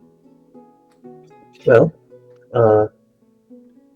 I suppose the other side of town we have not seen would be down by the temple and then over at the central mercato. Oh yes, yes. We can go over to the market district. There's quite a few interesting shops over there. There's two that I think you're going to love. One is the Mysteria Masquerade, where if you guys don't already have masks, you guys can pick some up there. They have such an incredible variety. And then there's also the jewelry, the jeweler down there. Place is called the Glistering Gleam. It's where we have all of our jewelry made, and as a matter of fact, is where we're having our wedding bands made. Uh, Madame Celeste and her apprentice Sophia, they do fantastic work there. I know you're going to love it. Well then, lead on. All right. So, Marcus will lead you back down through the entertainment district. As you kind of make your way through there, you notice that all the performers have kind of made their way back to the Performing Arts Center. You can hear music, you can hear singing, you can hear stage direction coming from the open windows and the open doors. And he will continue to lead you down to. Oh my gosh. Lead you down to the Temple of Joaquin.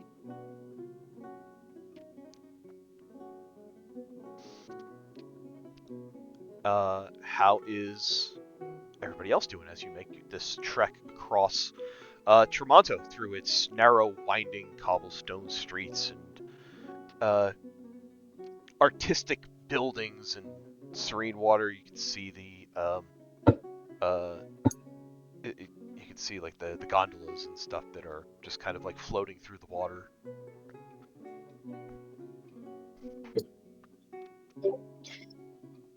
This town is. Naruto feels like she would be so in love with this city if there was so many other things not occupying her mind at all times.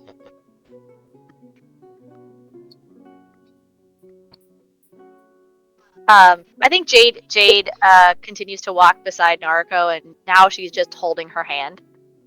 And she'll point out as they're crossing one of the small bridges, and the gondolas are going by. It's really pretty here, isn't it, Naruko? That it is. Do you like it here?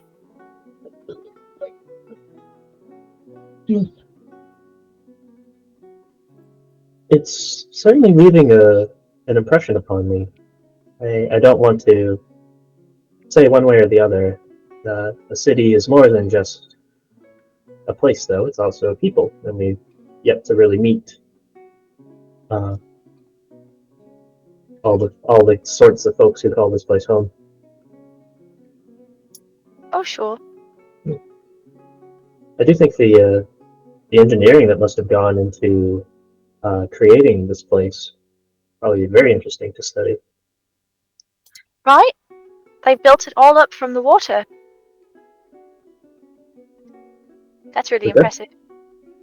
We definitely need pretty vigilant maintenance, though, to avoid degrading. And let me tell you, salt water is not at all a very kind element to have to prepare against.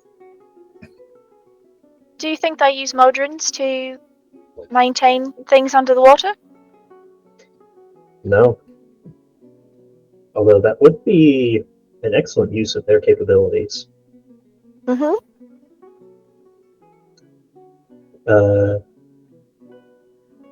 Can Naruto make a history check to know the general means by which Tremonto was sort of laid the foundation for? Yeah, sure.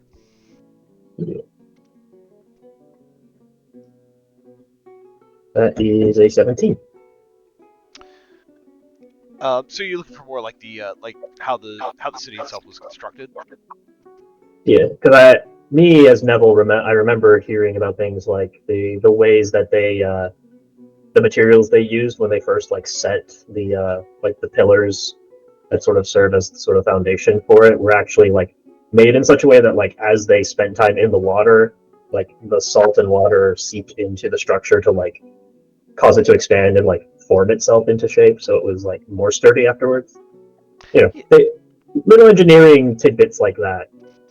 Yeah, I would say on that check, yeah, I think Narco would have kind of heard about this kind of system of building, literally on water.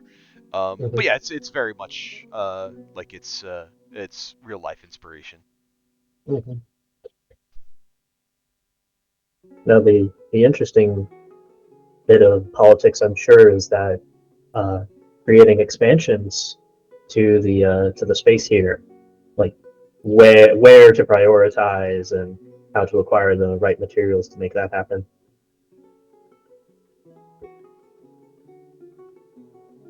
She'll just kind of chit chat with Jade and Marcus about that sort of stuff as they're walking towards the temple.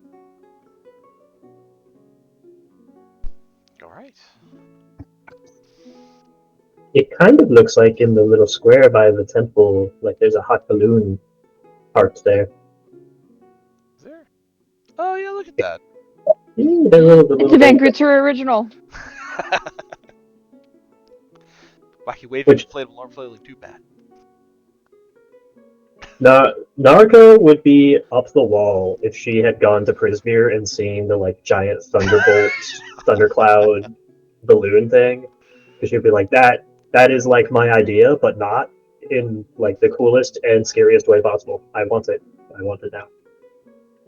How many favors for the balloon? Give me.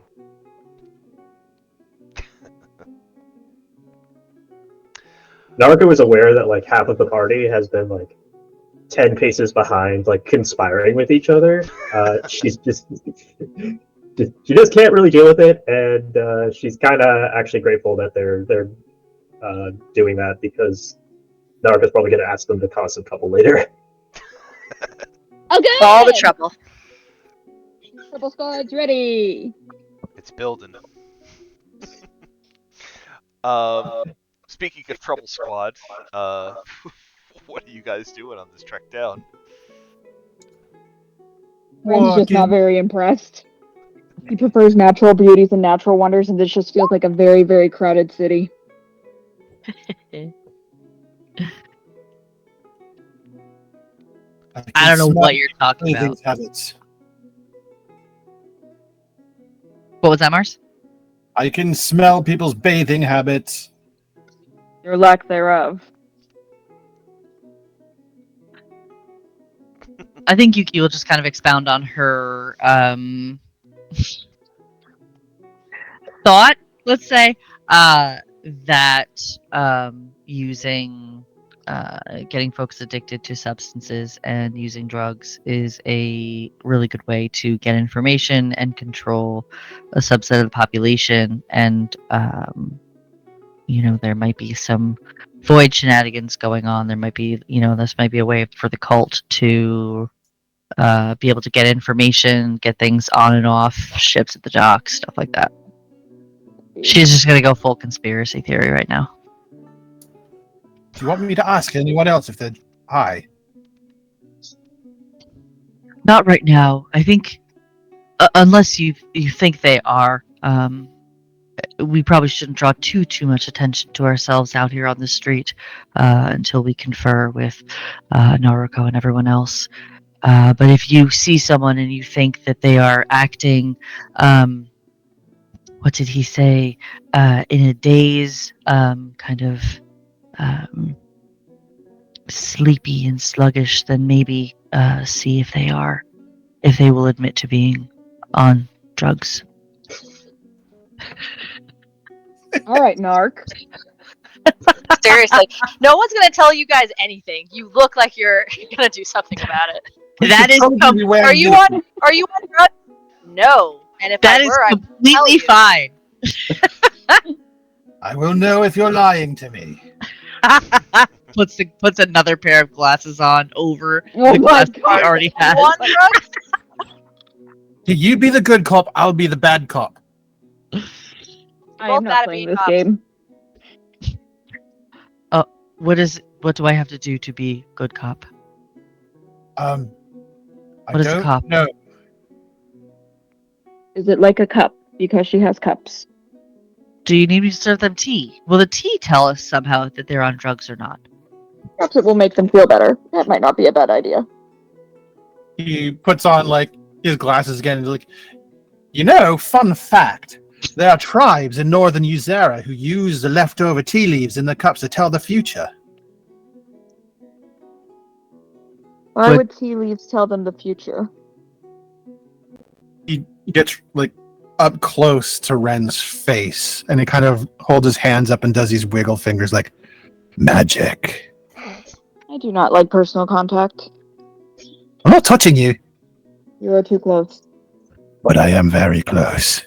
Respect the space around me.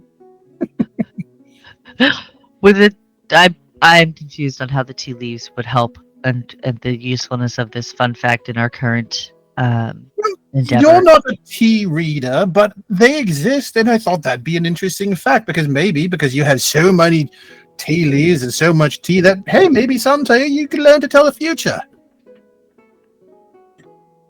She will squint and say, maybe someday, you're right.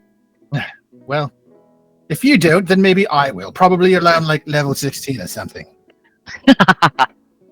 What? That did not make any sense. We've been adventuring for so long, and you're still looking for sense in the things I say. Sometimes you just have to accept it, and the sense will come to you later. Yes, that was clearly my fault. Does that make Ren good cop? I will not be playing this game. Ren is not a cop.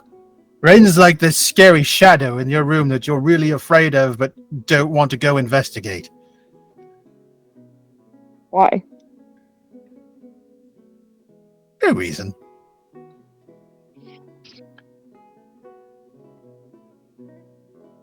Well, if we find someone that looks like they might be on, I can't even say it without laughing.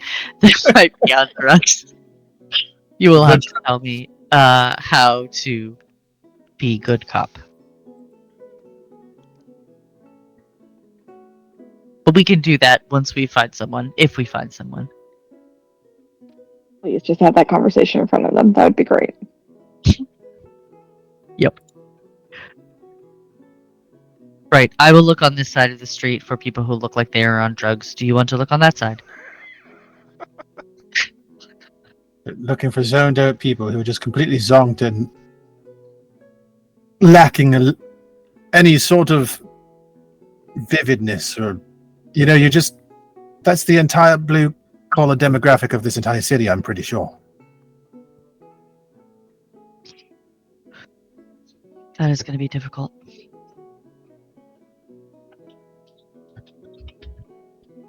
Well, there's bound to be leads here somewhere. I'm not entirely sure the dwarf was a dead lead. Later on, I think I'd like to stop by the local tavern just to see if he shows up. Really. If you do not want to go alone, I will join you. Or if you think it'd be better for you to be bad cop by yourself. If I go by myself, Jade will have a panic attack about one of us being by ourselves. We should probably not go by ourselves. Ren, would you like to join us? I believe someone will be needed to keep you two out of trouble, and unfortunately, that is usually me. So if you are bad cop, I am bad cop, then what is Ren? Scary cop? Disappointed. Trevor, you want to come be cops with us?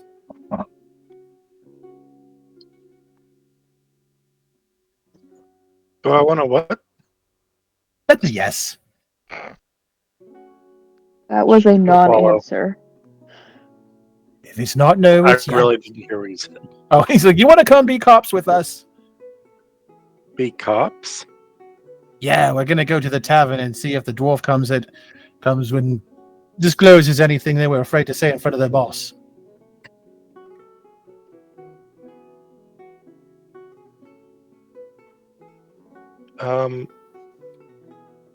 Sure. That would be fun. I still am not sure, Reverie, what a cop is, so I'm hoping before we get there we will have some sort of information Yes, on how to be cops. You don't know what cops are? No. Looks between them.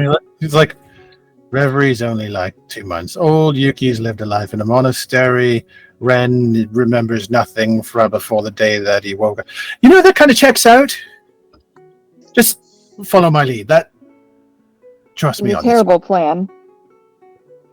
You think The last time you said, trust me, you made this awful concoction called ranch.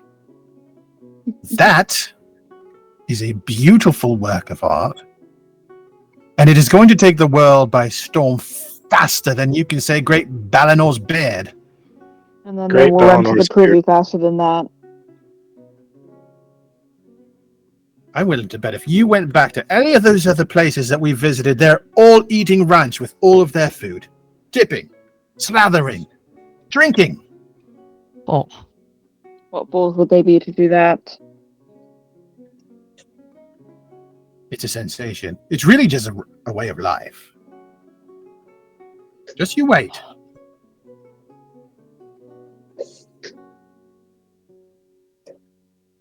Yuki will shrug and she will look on her side of the road to see if anybody looks like they're on drugs. Atta girl. Give me a perception check. Or medicine.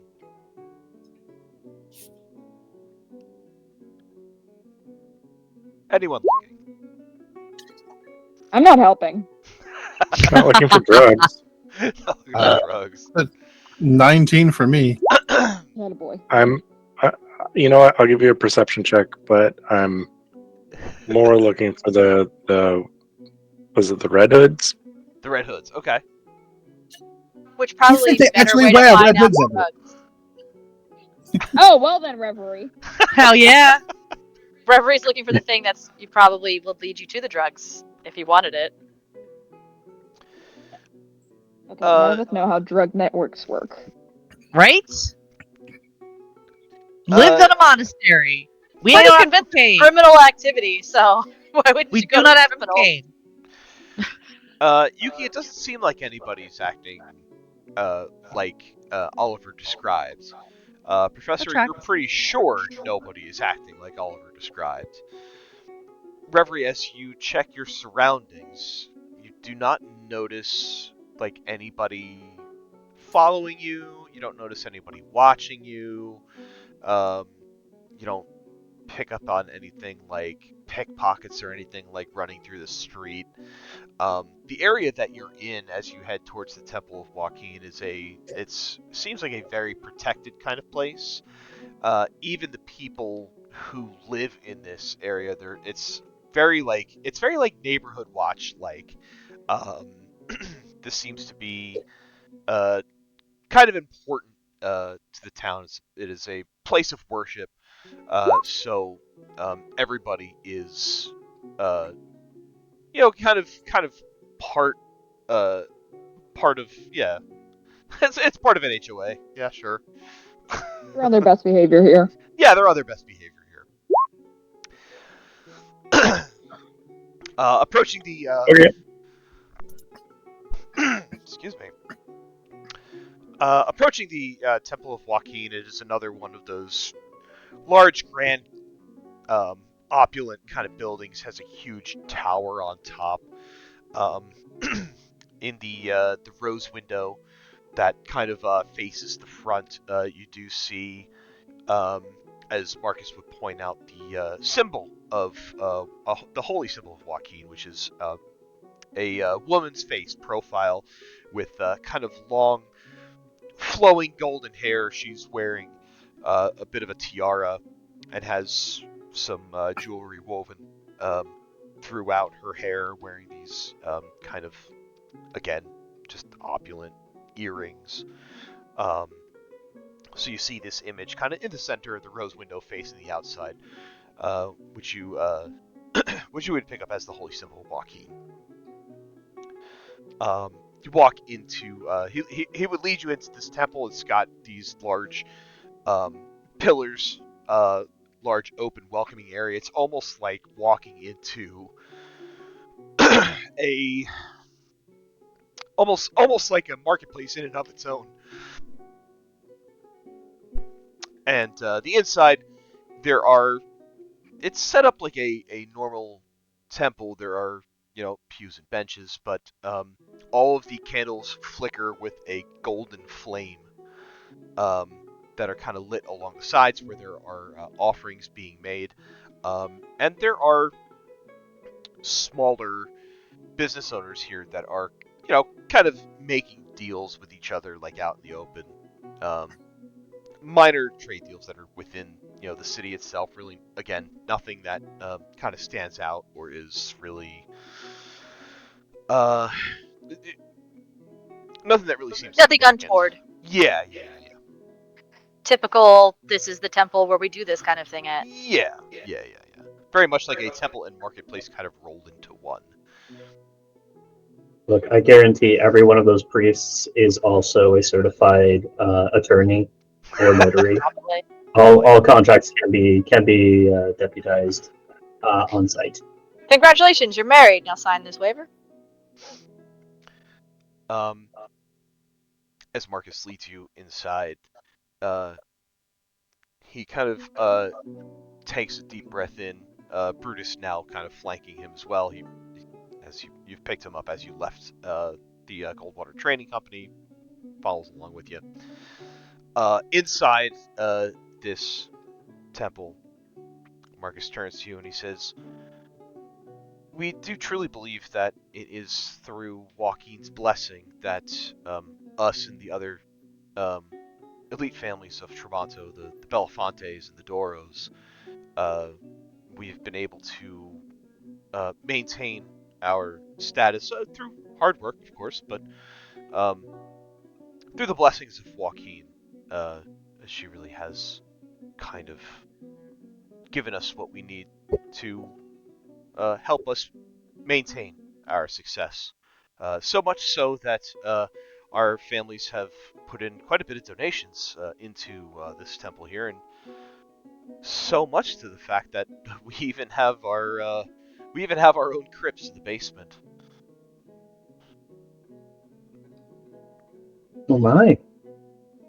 From what I hear, Joaquin's divine favor is uh, somewhat unique in that you can indeed put a price on a miracle, down to the silver with her. And that's why we've always believed in being so charitable to the temple, because we believe what we give will come back to us eventually. And so far that seems to have held true. We've been very fortunate.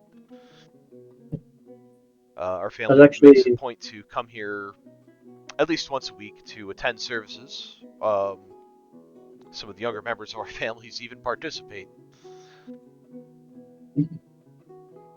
I was actually a little surprised that the wedding was not to take place in the temple itself. Yeah, mother and father and Uncle Oliver, they wanted to hold it in an environment where um, it was a little bit more private, I suppose, so that mostly just the invited guests are able to attend. Um, it's also part of the reason why our homes are as secured as they are. Um, where we talk about trade secrets quite regularly, and we can't have anyone scrying on us to be able to listen in on that.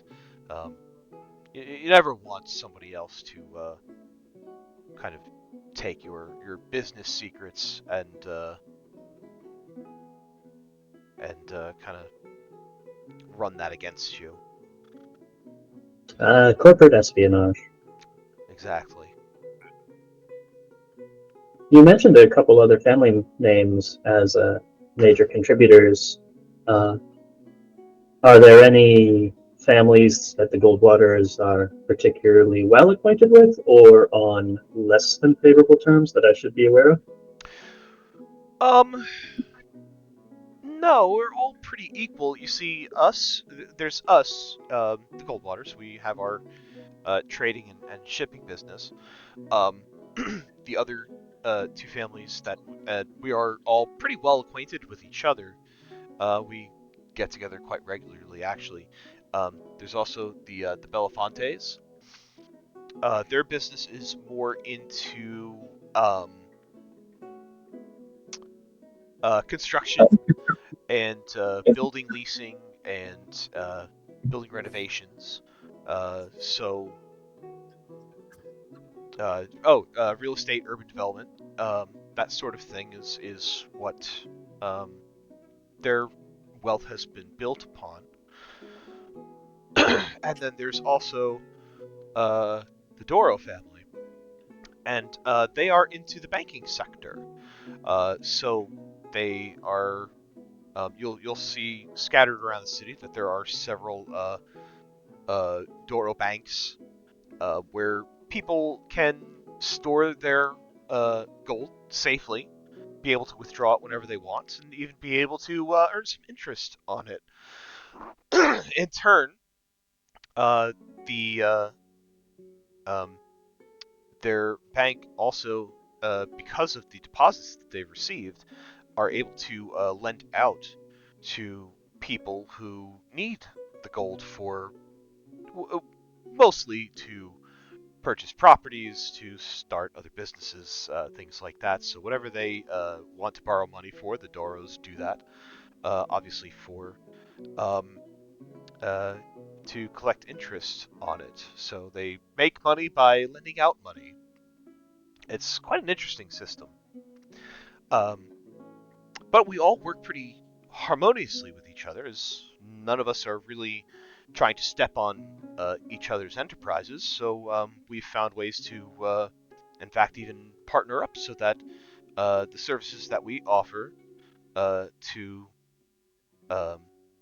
consumers are very complimentary.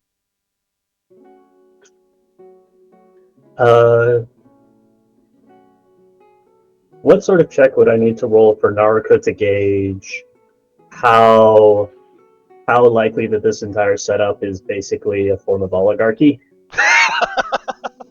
Because it's like, oh yeah, we're all Intuition. mercantile houses, but no, we don't have any issues with each other. Ignore the fact that I just talked about how we needed heavy private security on our villa, and no, we just have made arrangements with each other that we just don't trespass on each other's business interests. And it's like, oh, so Narco is marrying into basically the you're creating a mafia. cabal. Okay, that's cool. Narco's marrying into the mafia. Got it. Good. Let's do it. Is there a check for that, or am I just allowed to sort of gauge that to be a sort of political reality based on the system he's describing? I would think that Joe's world is a lot less like our world, and people are actually nice sometimes. Look, I accept the what's what I'm looking for, the benign anarchy of a lot of Joe's towns, because this is land of adventure and that's fine. But this is the town run by merchant families, and I refuse to believe that everyone is just cool all the time. Yeah, these That- families that- are cool. These families are cool. It's everyone else that's wrong. Joe has stated outright that this is the continent where he decided to really get into politics. So I love it. Yeah, we'll see how well that goes. We haven't gone up to Donamar yet. Donamar is the one with the kingdom. We'll see how well that goes. We'll see how long we have a king. Queen, that's what I said. Talam Tarim has a queen. Donamar has a king. Yeah, I said Donamar, king. Yeah, I know. Yeah, and then Talam Trim has a queen. I added. Anyway, so I would say insight. Look, it's entirely possible that Marcus is describing this and doesn't realize the implications of. Okay, that's another. Marcus isn't that smart. That is a 25 for Naruto to deconstruct the political theory of Tremonto. I love it. So, Marcus, I think you would pick up as he's talking about this. He's never really thought too deeply about it. This has been the way of life. This has been the only way of life that he's ever known. This is the way that things have always operated. So perhaps there's a touch of affluenza in there. That's not a real word. We're not going to give that word precedent ever. Strike it from the record. That's not a real word. It shouldn't be. I refuse. Can I just say I'm too rich, so I don't know what I'm supposed to do. Yeah, right. Come on now. I'm rich, so I'm an idiot. Sure. Can we just call it a colloquialism? Yes.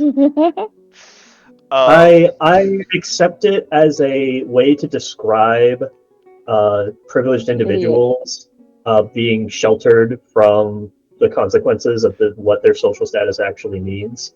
I do not accept it as a justification for why they should get away with poor behavior. Oh no, of course. Acceptable. Yes. Absolutely. I think the way in which Joe is using it here is acceptable. Okay. It is. I just give him a hard time. So Marcus truly believes, this is the only way that he's known. So it seems like he's like all in on it.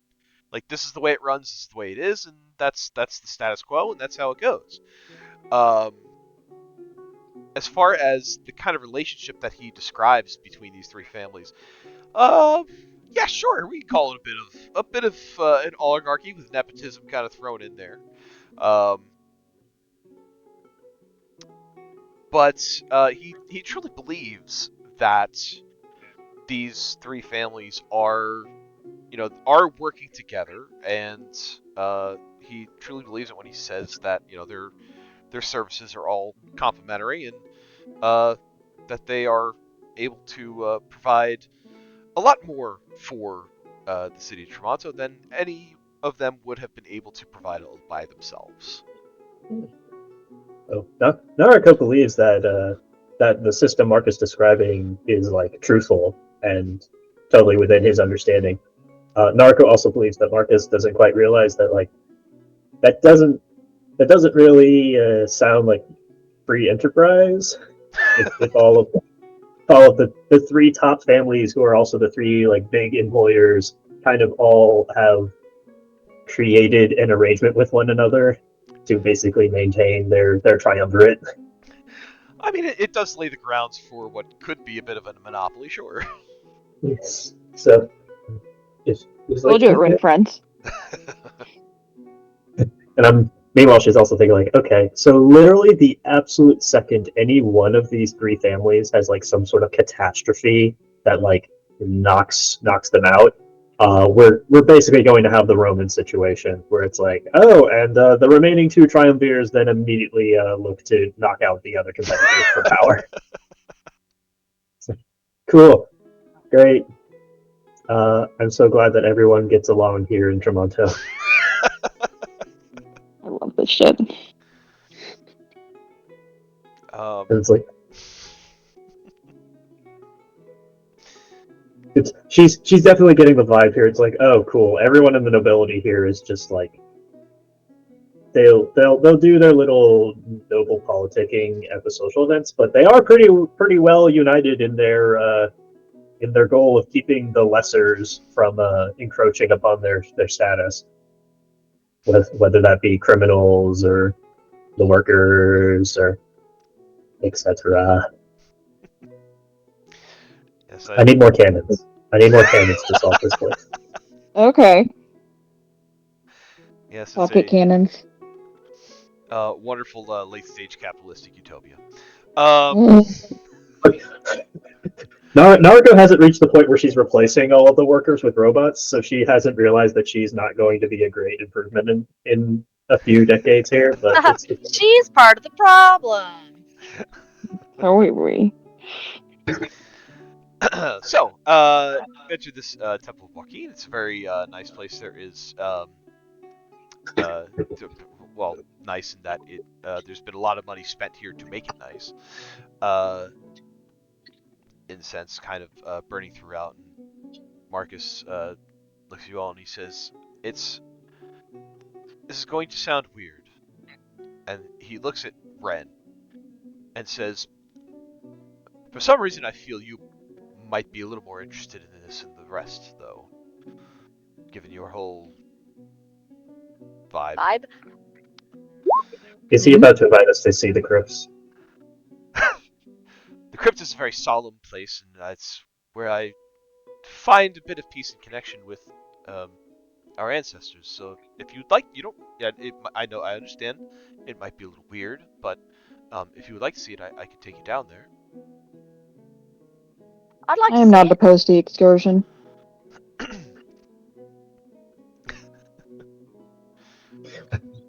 Last time Naruto went to a graveyard, she had a wonderful experience. Sure. Nothing bad happens in the graveyards. He kind of looks at Yuki and the professor and Reverie, and he says, "You're welcome to come too, if you would like." Yuki's just like, Oh, what no. the heck?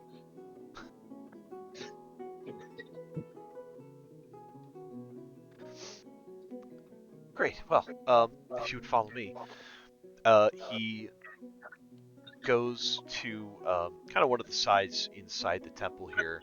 You see that there is a gate that kind of gates the access to a lower level,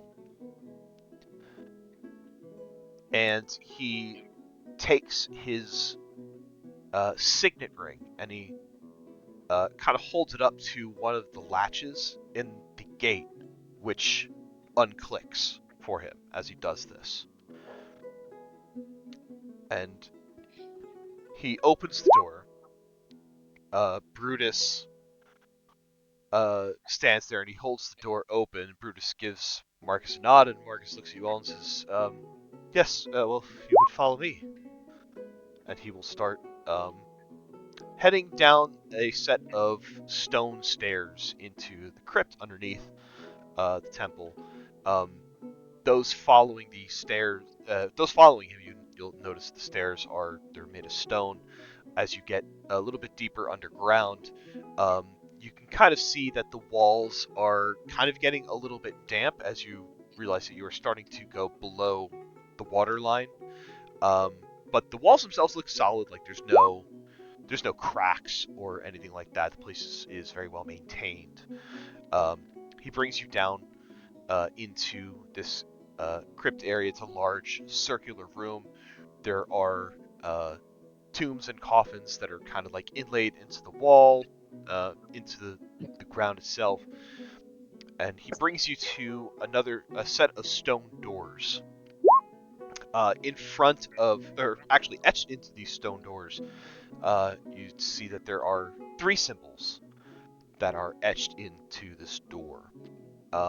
One is the Goldwater crest, as you guys have already seen. There is another one that is a stylized castle flanked by 2 crossed keys, and a third one which has a golden coin with a laurel wreath encircling it. Underneath each one of these symbols is a little kind of like plate, or like a small like collection kind of bowl, that has a singular spike that is like placed in the center, almost like a pin. And as he brings you to this door, you see him touch his hand to the door, and he kind of nods for a moment in silent reflection, turns around to look at you all, and he says, the ancestors of our families are buried behind this wall, and only those of us who are family have the ability to open it. I'm sure you understand, it's a bit of a sacred place for us. And Narco, once we are married, you'll be able to get into it as well. You'll excuse me if I don't open the doors, though, as it's kind of a tradition that those who are not family are kind of well, excluded. Oh, well, it's your family's resting place, so that's okay. It's very beautiful down here, though.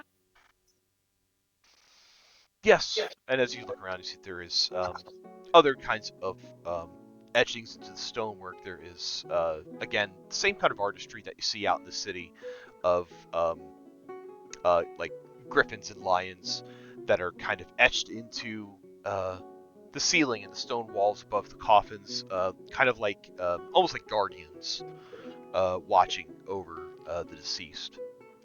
And he says, I do sometimes like to just come down here into this antechamber to just kind of pay my respects, especially before large events. We come down here and we ask for the spirit of our ancestors to bless us and to guide us to good fortune. That's really sweet.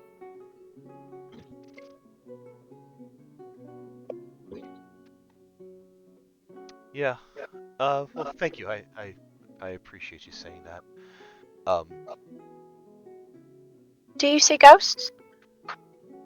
I'm sorry. There we What? go.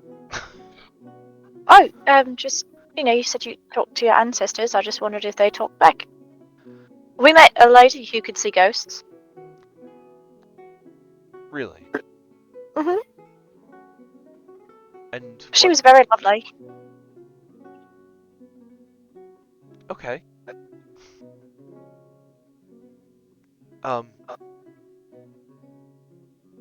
He kind of looks at Narco and he says, I don't know how to respond. Is If you have ever actually heard the voices of your ancestors giving you guidance, you should probably answer her question as yes. If not, a no will suffice. Looks back to Jade and says, "No." Oh, well, it's still nice. My great grandfather Robert is buried behind this wall. He's the one who brought our family to Tremonto from Donamar. Um, and I've always felt a bit of a connection to him. I mean, not physically. He looks at Jade, like not really, not literally, but on a spiritual level. Oh, that's really nice. Do you see him? Do you admire him for the deeds he did, and you want to accomplish something similar? Do you have stories about what he was like as a person, and you want to emulate his character? What draws you to him? Well, it's a very brave thing that he did, to leave the kingdom and come down here and to pretty much help the people who were already living here um, to proclaim their independence and to help maintain that. And he was the one who, like Uncle Oliver said, he was the first one to really get into to best understand that relationships can be best maintained through trade rather than through um, like conquering. So you share a similar interest in sort of bringing more people of the world together and more peaceful understanding through trade and Yes, transport. yes, absolutely. And I think with what we have and with what um, your company has, we can accomplish that globally.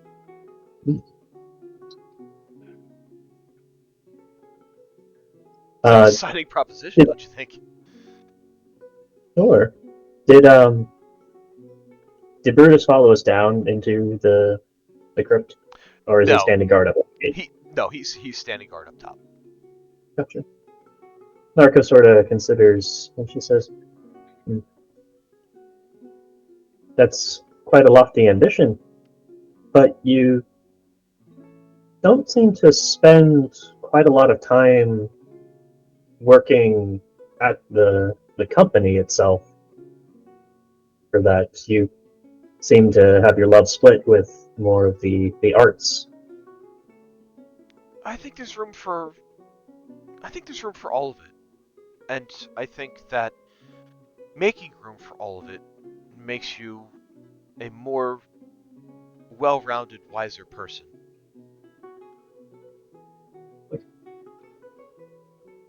There So, has to be more to life than just work. And while don't get me wrong, I really appreciate everything that Uncle Oliver has done for us. Personally, I think he works too much. so you would say you're someone who's open to new ideas and new experiences to better make good on that idea of unifying disparate peoples. I would like to think so.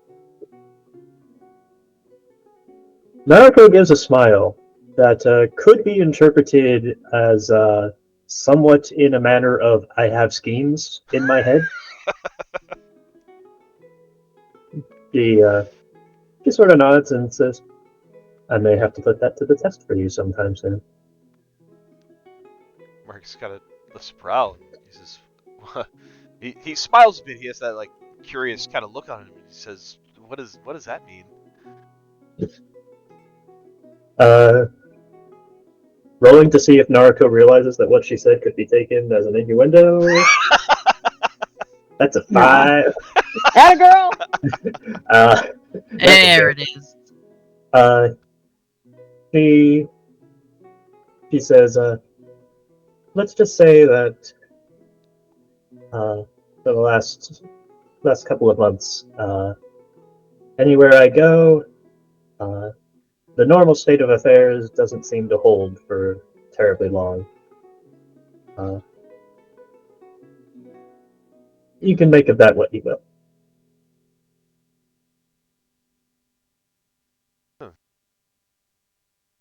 I mean, there's a certain amount of change that is always good. It keeps things fresh. Keeps things from getting stale.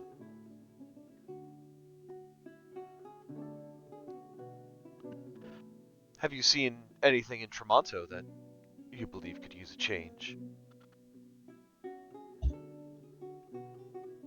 The fact that your uncle's single. I mean, yes, but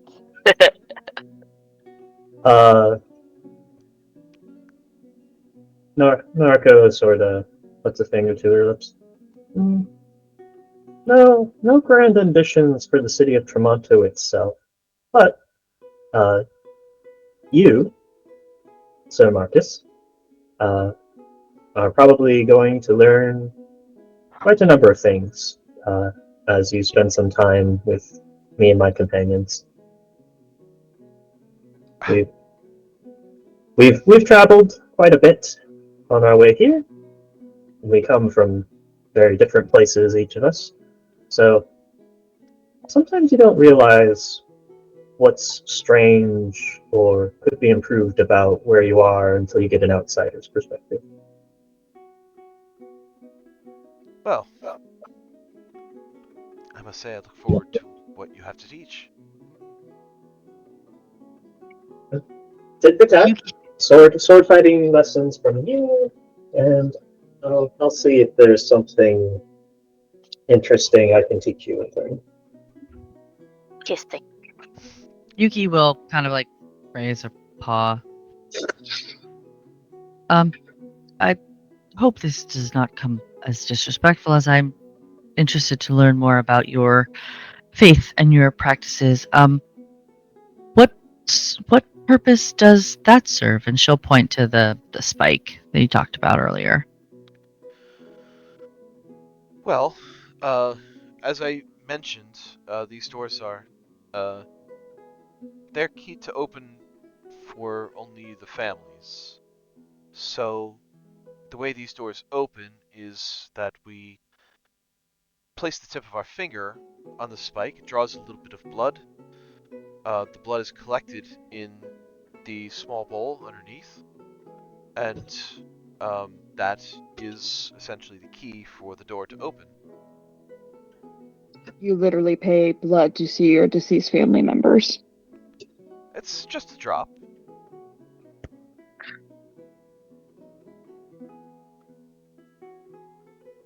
It's a good way to make sure that no one else can get in. It is. Our families have always been interested in maintaining the utmost security for ourselves, for our people, and for our enterprises. Is that why you have the crystals in your house? Oh, you've seen them.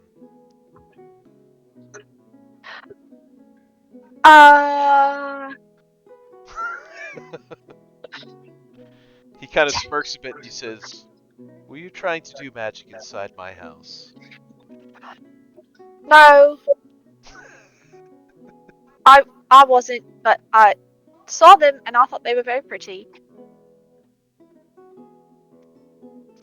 And then I asked about it, and then I was told that they were anti-magic crystals. That is quite observant. That is correct. Yes. I'm sorry. A follow-up question. How will that know that Naruko, her blood is now your family blood? To be Ceremony, honest, I believe it is through when the ceremony is done. Yes. I'm not exactly sure myself how it works, but I'm told when the time comes, I will know. so long as the ceremony for the marriage is officially consecrated, uh, presuming that Joaquin's divine magic is what maintains the seal, uh, she would it would basically be her purview as to who can and cannot enter, with the blood just serving as a material component to focus. Yuki will nod. That sounds likely. You know a lot about magic.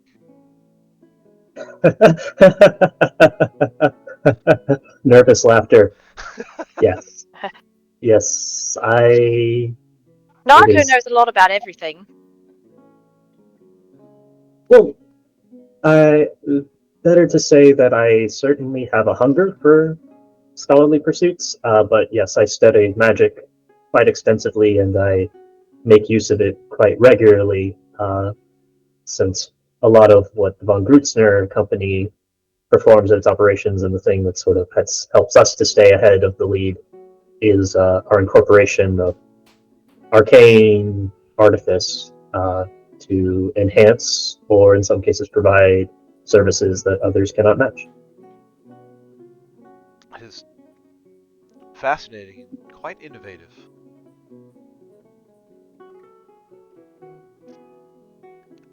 As they're having this conversation, I gotta check in with Chaos Crew. How are you guys doing? I am not stealing any bones. Why not? It would be very rude. We are guests. It's because there's none just strewn about in a corner that they can take. They're all inside of crypts, and that feels disrespectful. Quite right. Honestly, they've been there for so long, they could use some fresh air. They need a vacation. A little travel. Well, when Ren gets animate skeleton, Little staycation. Just It's fine. Just taking the bones out for a spin. get the bones out, get some fresh air. Air Air out just your go Right. for walkies. Ren casting Speak with Dead, asking the skeletons if they want to go for a walk. Those that answer yes get casted Animate Dead on them. Okay, don't think he Who wouldn't. wants walkies? Who wants Because that is important. You must take care of and revere the dead, obviously. And Ren, it certainly does look like that is kind of what's happening here. The depictions of guardians on the walls. Everything is laid out very very neatly, very respectfully down here. It does seem like that they honor their deceased quite well. I suppose, but the consumerism still does not sit well with me. Well, yeah, there's always that in the background, but I'm gonna cast detect What are you casting, Professor? magic. Detect magic. So you cast detect magic. What you pick up is that Marcus's ring does have abjuration and evocation magic coming off of it. The wall that has the family seals on it, you are getting abjuration and transmutation.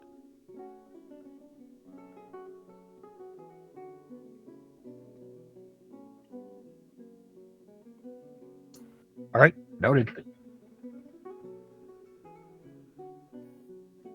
Yuki's just I'm sorry, what absorbing were those things. again? She's just Yeah. Go ahead. Go ahead, Yuki. I'll ask Joe later. She's just trying to stay less Chaos Crew, knowing like this is obviously like a respectful thing. She's not meaning any disrespect to anything. She's honestly genuinely curious and wanting to learn more about this temple and their beliefs and everything. Okay. I did hear the question of what magic it was. So the ring has abjuration and evocation. The wall has abjuration and transmutation.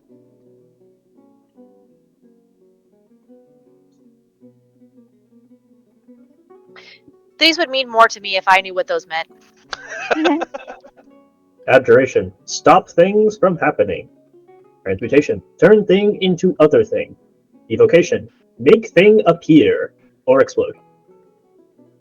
I really just need to watch the D&D guide again and figure it out.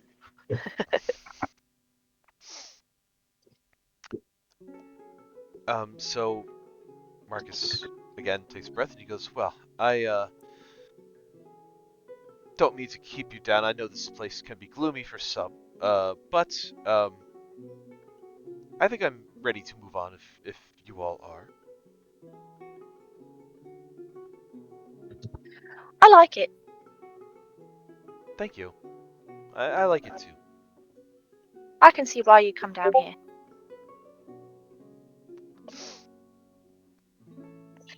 Yes, that's exactly what I needed. So if there's nothing else, Marcus will lead you back up the stairs into the temple proper. And unless unless you want to spend any additional time inside the temple, he will lead you outside whenever you are ready to leave.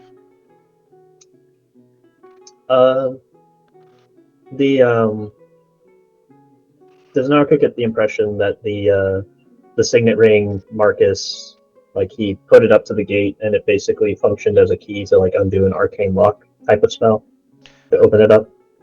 I would say no check needed. That's a pretty obvious thing, yeah, because he held it up and you can kind of feel the hair on the back of your neck stand up a little bit, just as that little bit of magic ignites, and there was a pop of the lock on the gate. So yeah, that would be. I think that would be a fair assumption that no check needed. Perfect. I am formulating plans. Very, very terrible plans. I love it. Oh no. Hey Marcus, can I get your blood in this vial? What? I mean, close. We'll get to it. You're getting married in a week. You could just wait till then. We'll get to it later. Got work to do. This will be a multi-stage thing, which may prove unnecessary.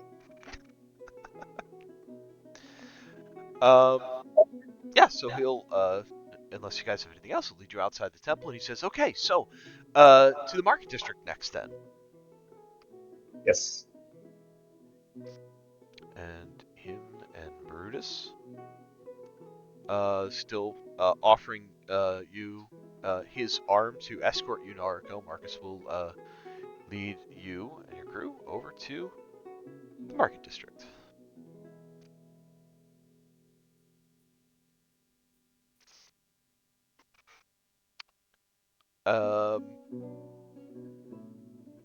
You guys in the back, are you still looking for druggies?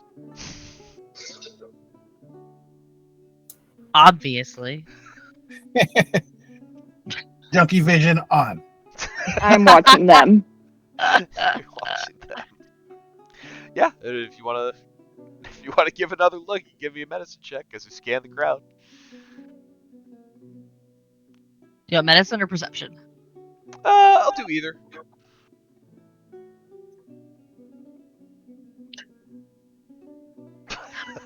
Solid 2. We're doing great. I have not lost my chargers yet. I'm doing quite well. We're gonna find so many leads, guys. I'm just waiting for the tour group to look behind and see like 2 or 3 of you have just gone off, like following people into the local heroin den. I'm just like, they'll be fine. They'll come back later. Where's Sly? Yuki and Professor said that they needed to go see a guy about a thing. I don't know what that means, but they went that way. It's just the opium den, no big deal. It's fine. Look, I'm more worried about whatever poor fools they get their high interrupted by these bozos walking in than anything else. Seriously. Oh my gosh, the poor high person when they see Ren. Right? They're gonna have the worst trip. No. Oh, Ren might kill someone. They're just here to have a a real good time. possibility. Shit. They're just here to have a good time in an adult environment that's safely protected so they can have a safe and lovely trip together. Don't do drugs, kids. Don't do drugs when assholes walk in and freak out. Don't do drugs, We're- kids. We're just gonna find like a hookah bar. It turns out that the nobles are all in a tizzy because they've been spreading exaggerated rumors of what exactly is going on. They're just like, no, we're just trying to get like red lily legalized. You want one? It's good for cataracts. Good for cataracts. I see nothing wrong with this.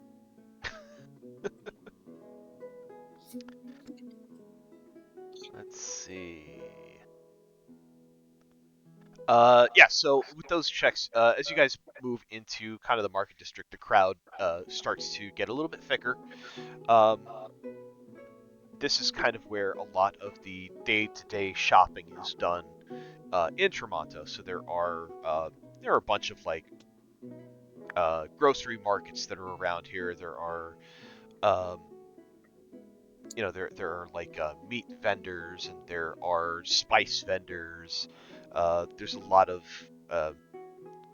like I said, a lot of foodstuffs being kind of sold around here, and you do get the occasional kind of garment shop and little souvenir shops and that sort of stuff.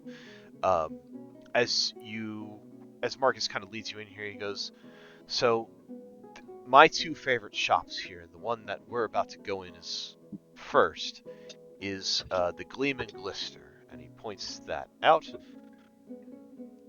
New spot has been opened on the map. Woo woo! Achievement unlocked. Across the way, across the way on that other island, that's where when you guys are ready, and this is so exciting, we're gonna outfit you with all of your masks for the regatta on Wednesday, and not to worry about paying for them. The Goldwaters will be happy to cover, and you guys can find whatever mask you like. But that's over there at the Mysteria Masquerade.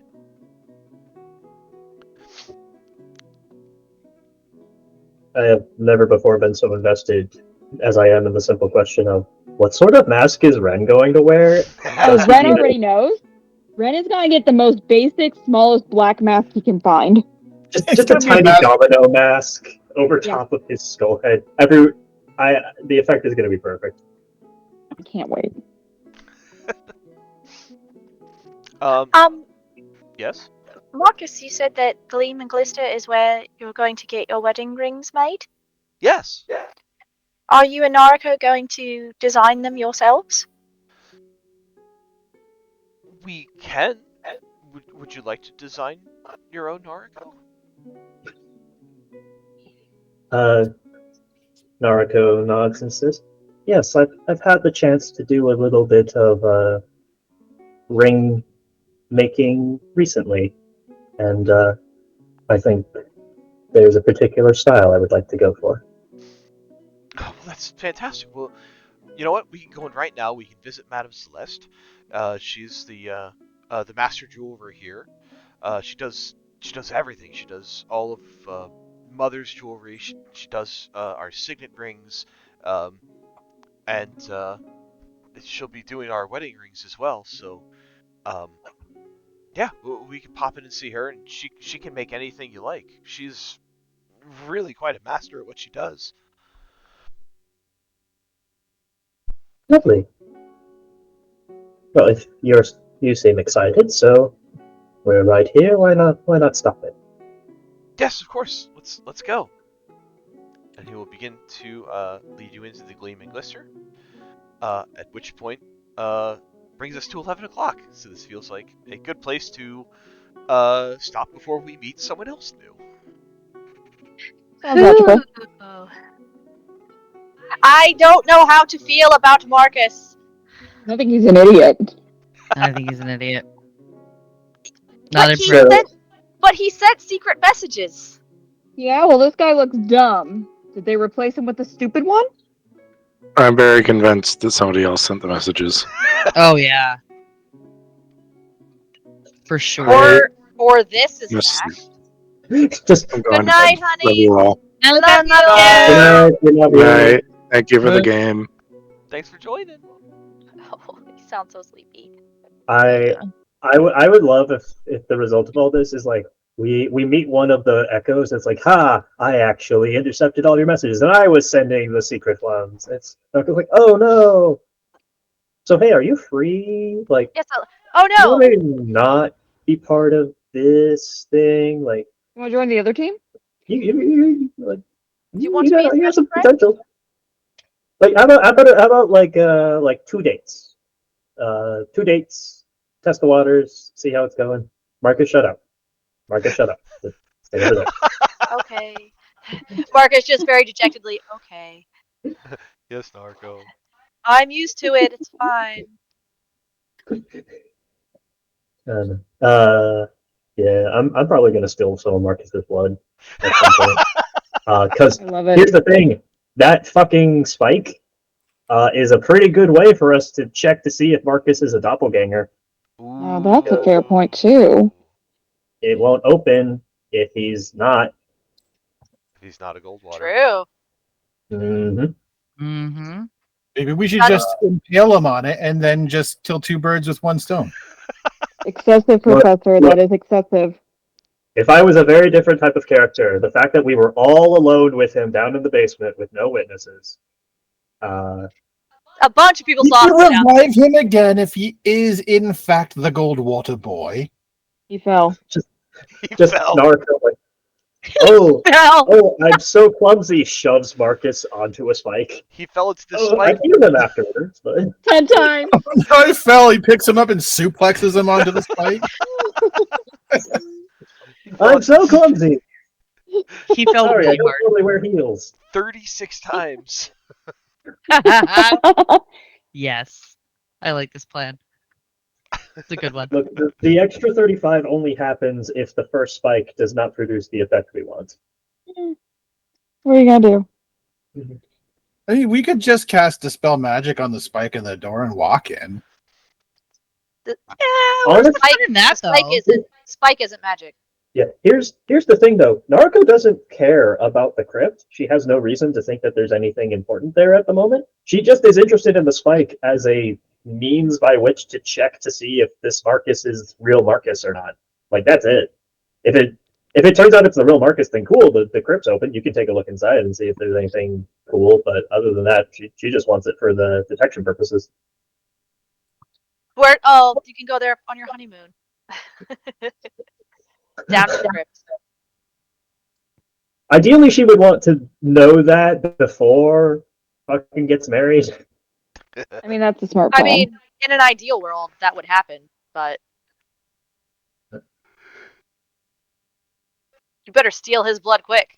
I have a Fine, you plan. got 2 days. It better I not have a have to be plan. fresh blood. My plan is fencing. That's my plan. Hell plan. yeah. Good My plan. plan is to crowdsource a plan. In the meanwhile, I need you guys to like acquire a scroll of knock, and I need Chaos Team to go take the blood over to the temple, sneak in, and run a test for me. Oh, hell yeah. Chaos Team I loves mean, this done. plan. We're in. Done. No, like literally the second he described how the spike worked, I was like, this is what we're doing now. It's not top billing mission critical, but if we could fit it in, it might be handy. I feel Yeah, like we Can got time. absolutely fit it in. I feel like We I've got done time. stuff with Tremonto that I have done with the entire campaign and have just slow build up to just a bunch of shit that can happen. Yeah. And a I We're only mean, yeah. here for about a directions you year. guys can go. It's been like a year and a half. Yeah. Well, you We- haven't slow walked anything. We have been the ones slow walking things. We have to take time to check in with each other's feelings constantly. And there have been libraries. And there have So been many libraries. There's been a lot of I'm every time I look back after every couple of sessions I look back and I'm like, man, I really like slowly building up like a bunch of stuff here. Yeah. I'm Well, like, huh. Tremonto is one of the big things that has a lot of tie-ins for stuff. So Mhm. there's there's A little crucial. reason for it. And I promise everything will make sense eventually. Yeah, Nothing's. you're the DM. You make that happen. Yeah. I I have mean, no nothing's doubt. been confusing so far. So We're good. we have a There's just mystery, plot hooks. potentially a cult, potentially a drug ring, potentially a thieves guild that maybe is doing something with the drug ring, or Or the cult. Mhm. there is no cult because we only know that there was an echo hanging around, and there was no cult presence in some of the other places we went to. It was like literally the echo of temerity. So we just could have someone just hanging out. Brutus could be it, for all we Just know. Brutus just like like nothing happening in Tremonto is a result of the cult. It's just the normal business. Like the drug ring is yeah, just drugs. it's just drugs. It's just drugs, and the other families like just fucking with each other a little bit. Oh, this If is normal here. we're it could going to be. go. It's regular big city vibes. It's like, yeah, some of our workers do drugs sometimes off the clock, and we're like, that's obviously cultish activity, or they're they're working class people who just want to have some fun. Like all I this mean, is going to listen. happen, and just the echo's going to show up. She just like makes an attempt to poison Nariko. Yeah, Just poison her drink at the reception and then books it. Like that's she it. just That's the grand tries. scheme. That's the grand scheme. It's just like, fuck this. I'm just gonna poison somebody, and just tries that. Accidentally tries to poison Narco's drink. Accidentally poisons Marcus's. Narco saves Problem solved. Marcus. Actually, Ren saves Marcus and is hailed a hero. And now there's a day in Ren's honor. I do not I'm want just this. saying, where That there happen. are echoes, frequently there is cult. Just saying. We've only run into the cult presence in a couple places, but the echoes have been a lot more. We're about due. Yeah. We're about to. Yeah. I'm not just saying you're need, like, wrong. one- I just find it very funny. One really charismatic cult person to just ask me to join them one more time really nicely. I need to get a leash for you. It won't I help. like it. I have Dimension Door. Oh, I think you have- should like that. I have Dimension Door. So what you're saying is Nariko needs to craft Ren a set of dimensional shackles. Jesus. Gosh. come along, Professor. Let us go. Clink, clink, clink, clink. Z already has them. Ayo. Ooh. Does Z's your got boyfriend what? know? She's the only one with the key. Yeah. What level do I get plane shift? I just need every possible way that I can just get in and out of a place. Will you stop that? Look, Ren is a cleric. When Ren gets a high enough level, the solution is going to be I am going to kill you now, and then I will bring you back to life after I have moved you to wherever I need you to be. I am putting you in timeout. Say hello to Thanatos for me. Stuffing Professor into the bag of holding to keep Scully company until he's a Oh, He'll be fine.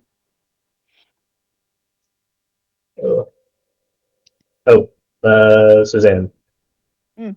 So before you log off for the night, Persona 5, I went with Makoto as my romance option. Do you She's the have best. any suggestions for who to keep an eye on for Persona 3? I only know I want. Oh, there's okay, so she's not a Makoto clone because that's like disrespecting her. But the chick who's gonna be the high priestess, I think, in there is the best one. And I don't remember her name. She's a redhead. She's awesome. Is she the upperclassman who you start? Yeah. Oh, okay. Yeah, I see where you get that vibe from. She's student council president as well. Yes, I need to get more into her story to see if underneath the exterior I like what's there, because that was what got me with Makoto, because it was a toss up between her and poofy haired girl who's like the last one to join your team. She's real cute. Oh, Haru. Haru, yes. Haru's so precious. No, I love Makoto. She's fabulous. Yeah. Gosh, where is I had more name? time with Makoto, and I liked her side of the story where she like joins in and stuff. So I was a little too attached by the time Haru showed up. So I was like, still gonna stick That's with her. usually why Haru gets neglected. Mitsuru, I love her. Absolutely love her. Major Makoto vibes though. Cool. She's a little more ice cold and I will destroy everything, which I appreciate. That's fair. I need a little bit of warmth to show through. But there will be time. We shall see. Uh, I mean, as far as like baseline girl goes, what is it, Yukari? The first girl who Yeah, like is that shows our up? navigator or is that the one with the arrows? The arrows. Arrows. She's all right. She does like protagonist. Okay. In Persona 3, everyone loves the protagonist. Everyone fucking loves the protagonist. Have a great time picking. Everyone crazy for that protagonist. Understandable. Uh-huh. He got that scene kid vibe going. Yeah, he does. Uh, I find it usually when they sort of like present her as like this is kind of your default love interest, uh, kind of baked in that you can go ahead and pursue her if you want. It's like usually that turns me off a bit, but Yeah. she's fine. She's cute. Yeah, I had that experience in Fire Emblem Awakening. Like, not that night. That's not the one. Mm-mm.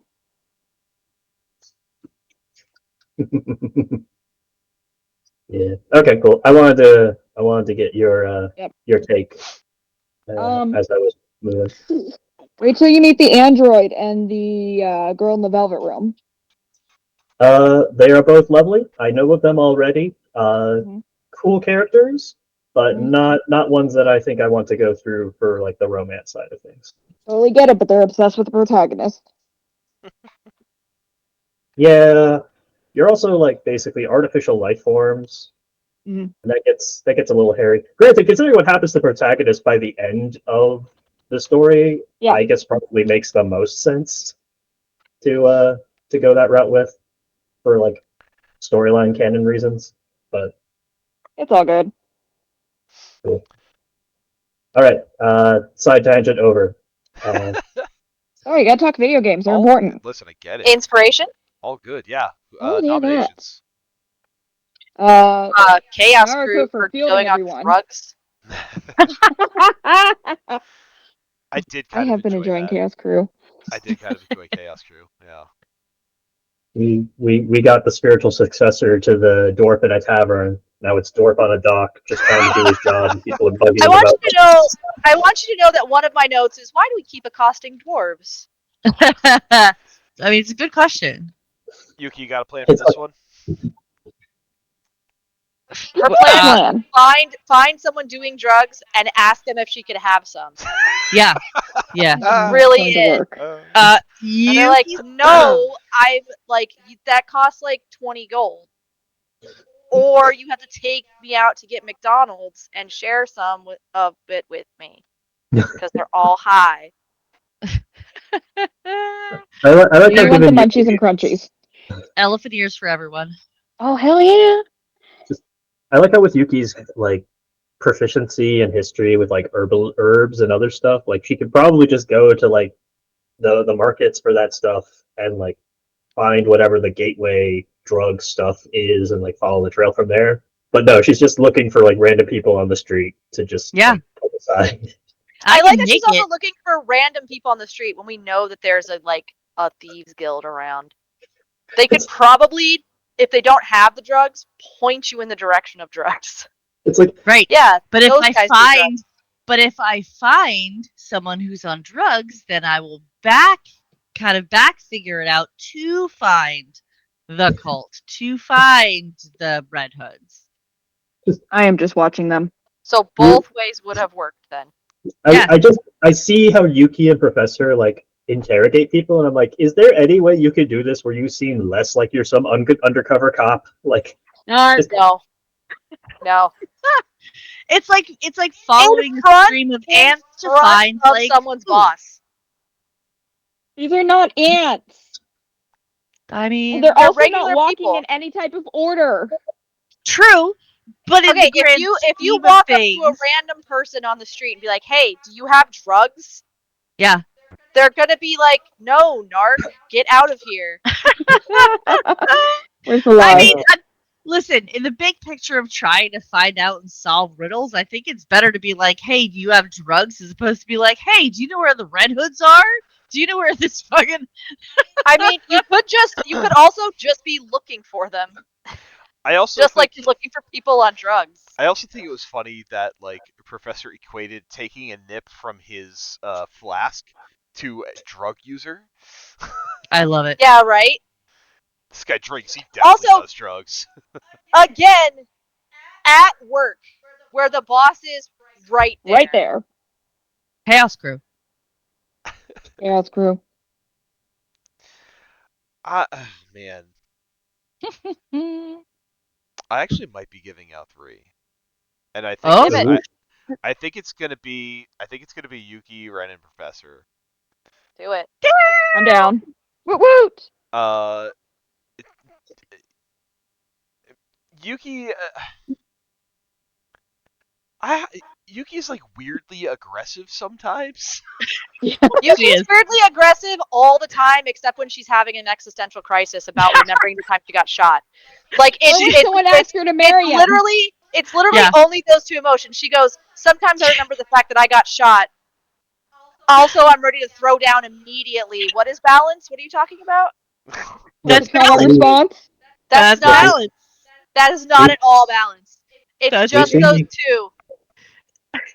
We've seen the chart. She has big top energy. It's okay. Yeah. It's Yeah. accurate. But No. I was amused by her constantly on the look for druggies. Oh, baby.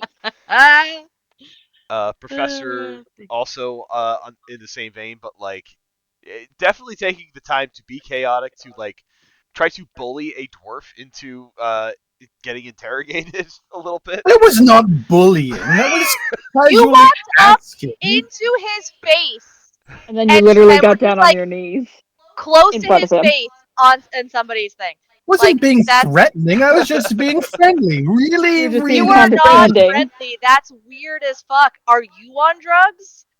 No. Not yet. Thank goodness. Not unless he has some. I have something way better. Maybe you'd like to try it. It's called Void. So And you are also addicted to that. There's your cult member getting people hooked on Void there, Yugi. I'm starting brought my that own Void one. cult. Right? Someone came with us. That's not the one we're looking for. I also liked Ren, like calling out Marcus for being like a shitty capitalist. He doesn't know shit. Man, those people are the fucking worst. How many do you know? None, thank God. Cool. So, yeah. Yay! Chaos Crew for the win. I love it. I mean, quote unquote win. Hilarious. That's right. God, Quote. we're gonna the funnier part is we are definitely splitting this party in this town, and someone's getting arrested. Only if they catch me. You're pretty hard to miss, honey. I'll be doing the arresting here. I'm the bad cop. No, I'm the good Right. cop. I don't know which cop I am anymore. I'm offering were bad drugs to cop. get the drugs. You were Which bad. personality is cop. I in am good charge? cop. You sound like the confused cop. Charisma's not my skill anymore. I don't know if I'm going to be successful. You know what? Forget it. Put me in jail. Let's see what happens. You know what? If all else fails, I will polymorph Ren into a brontosaurus. What? How will that fix That's anything? gonna go great for the wedding. It's going to be hilarious. What the I hell cannot- is a brontosaurus? Oh, just you wait till you are one. Professor, I must insist this is not acceptable. I mean, Brontosaurus is only a CR5. We can go bigger with it. I know if we want. Also, I love the conversation of Professor being like, right, you're from a fucking monastery, you're 20 minutes old, and then you live in the undergrowth. Of course you don't know what a cop is. Like, I love that rationalization of it. Like, you're all fucking new. You don't know anything. We've met guards. Abby, You didn't say a guard, you said a fucking Didn't cop. say That's guard, you said different. cop. Yuki doesn't know what a cop is. She knows what a guard is. She doesn't know what a cop is. Oh boy. That'll be great. I can't wait. Narco's gonna Making get a friends with call everybody. from the jail. Like, hey, you've got to come bail your friends out, and now you're not invited to the wedding. Don't worry about me. I have Dimension Door. That's I will figure out my own I way. worry. That is the exact reason. Yeah. Wait. What's the prison made out of? What's the prison made out of? Maybe it's made out of those big anti-magic crystals. Oh, That would be chocolate. annoying. It's stone. Or chop. That was It's done. stone. Oh stone. no, it's stone, guys. It's stone. Oh no, what We am got I going to stone shapes. do? Let's go. Now make a door. Rocks, my weakness. I feel like the prison knows to take away like your holy symbols and arcane focuses and stuff to not Yeah. let you do that. Yeah, I feel Spirit like of if you Fence get has lived arrested, within me. you're not getting put in the jail cell with all the components you need to cast your spells. They will have to catch me fast. So are you. Fuck you guys. You're on your own. All right. And on that fun note, I gotta go. You guys have a great night. Good Bye, night. honey. Bye, Love everybody. you. Oh my god, it's so funny.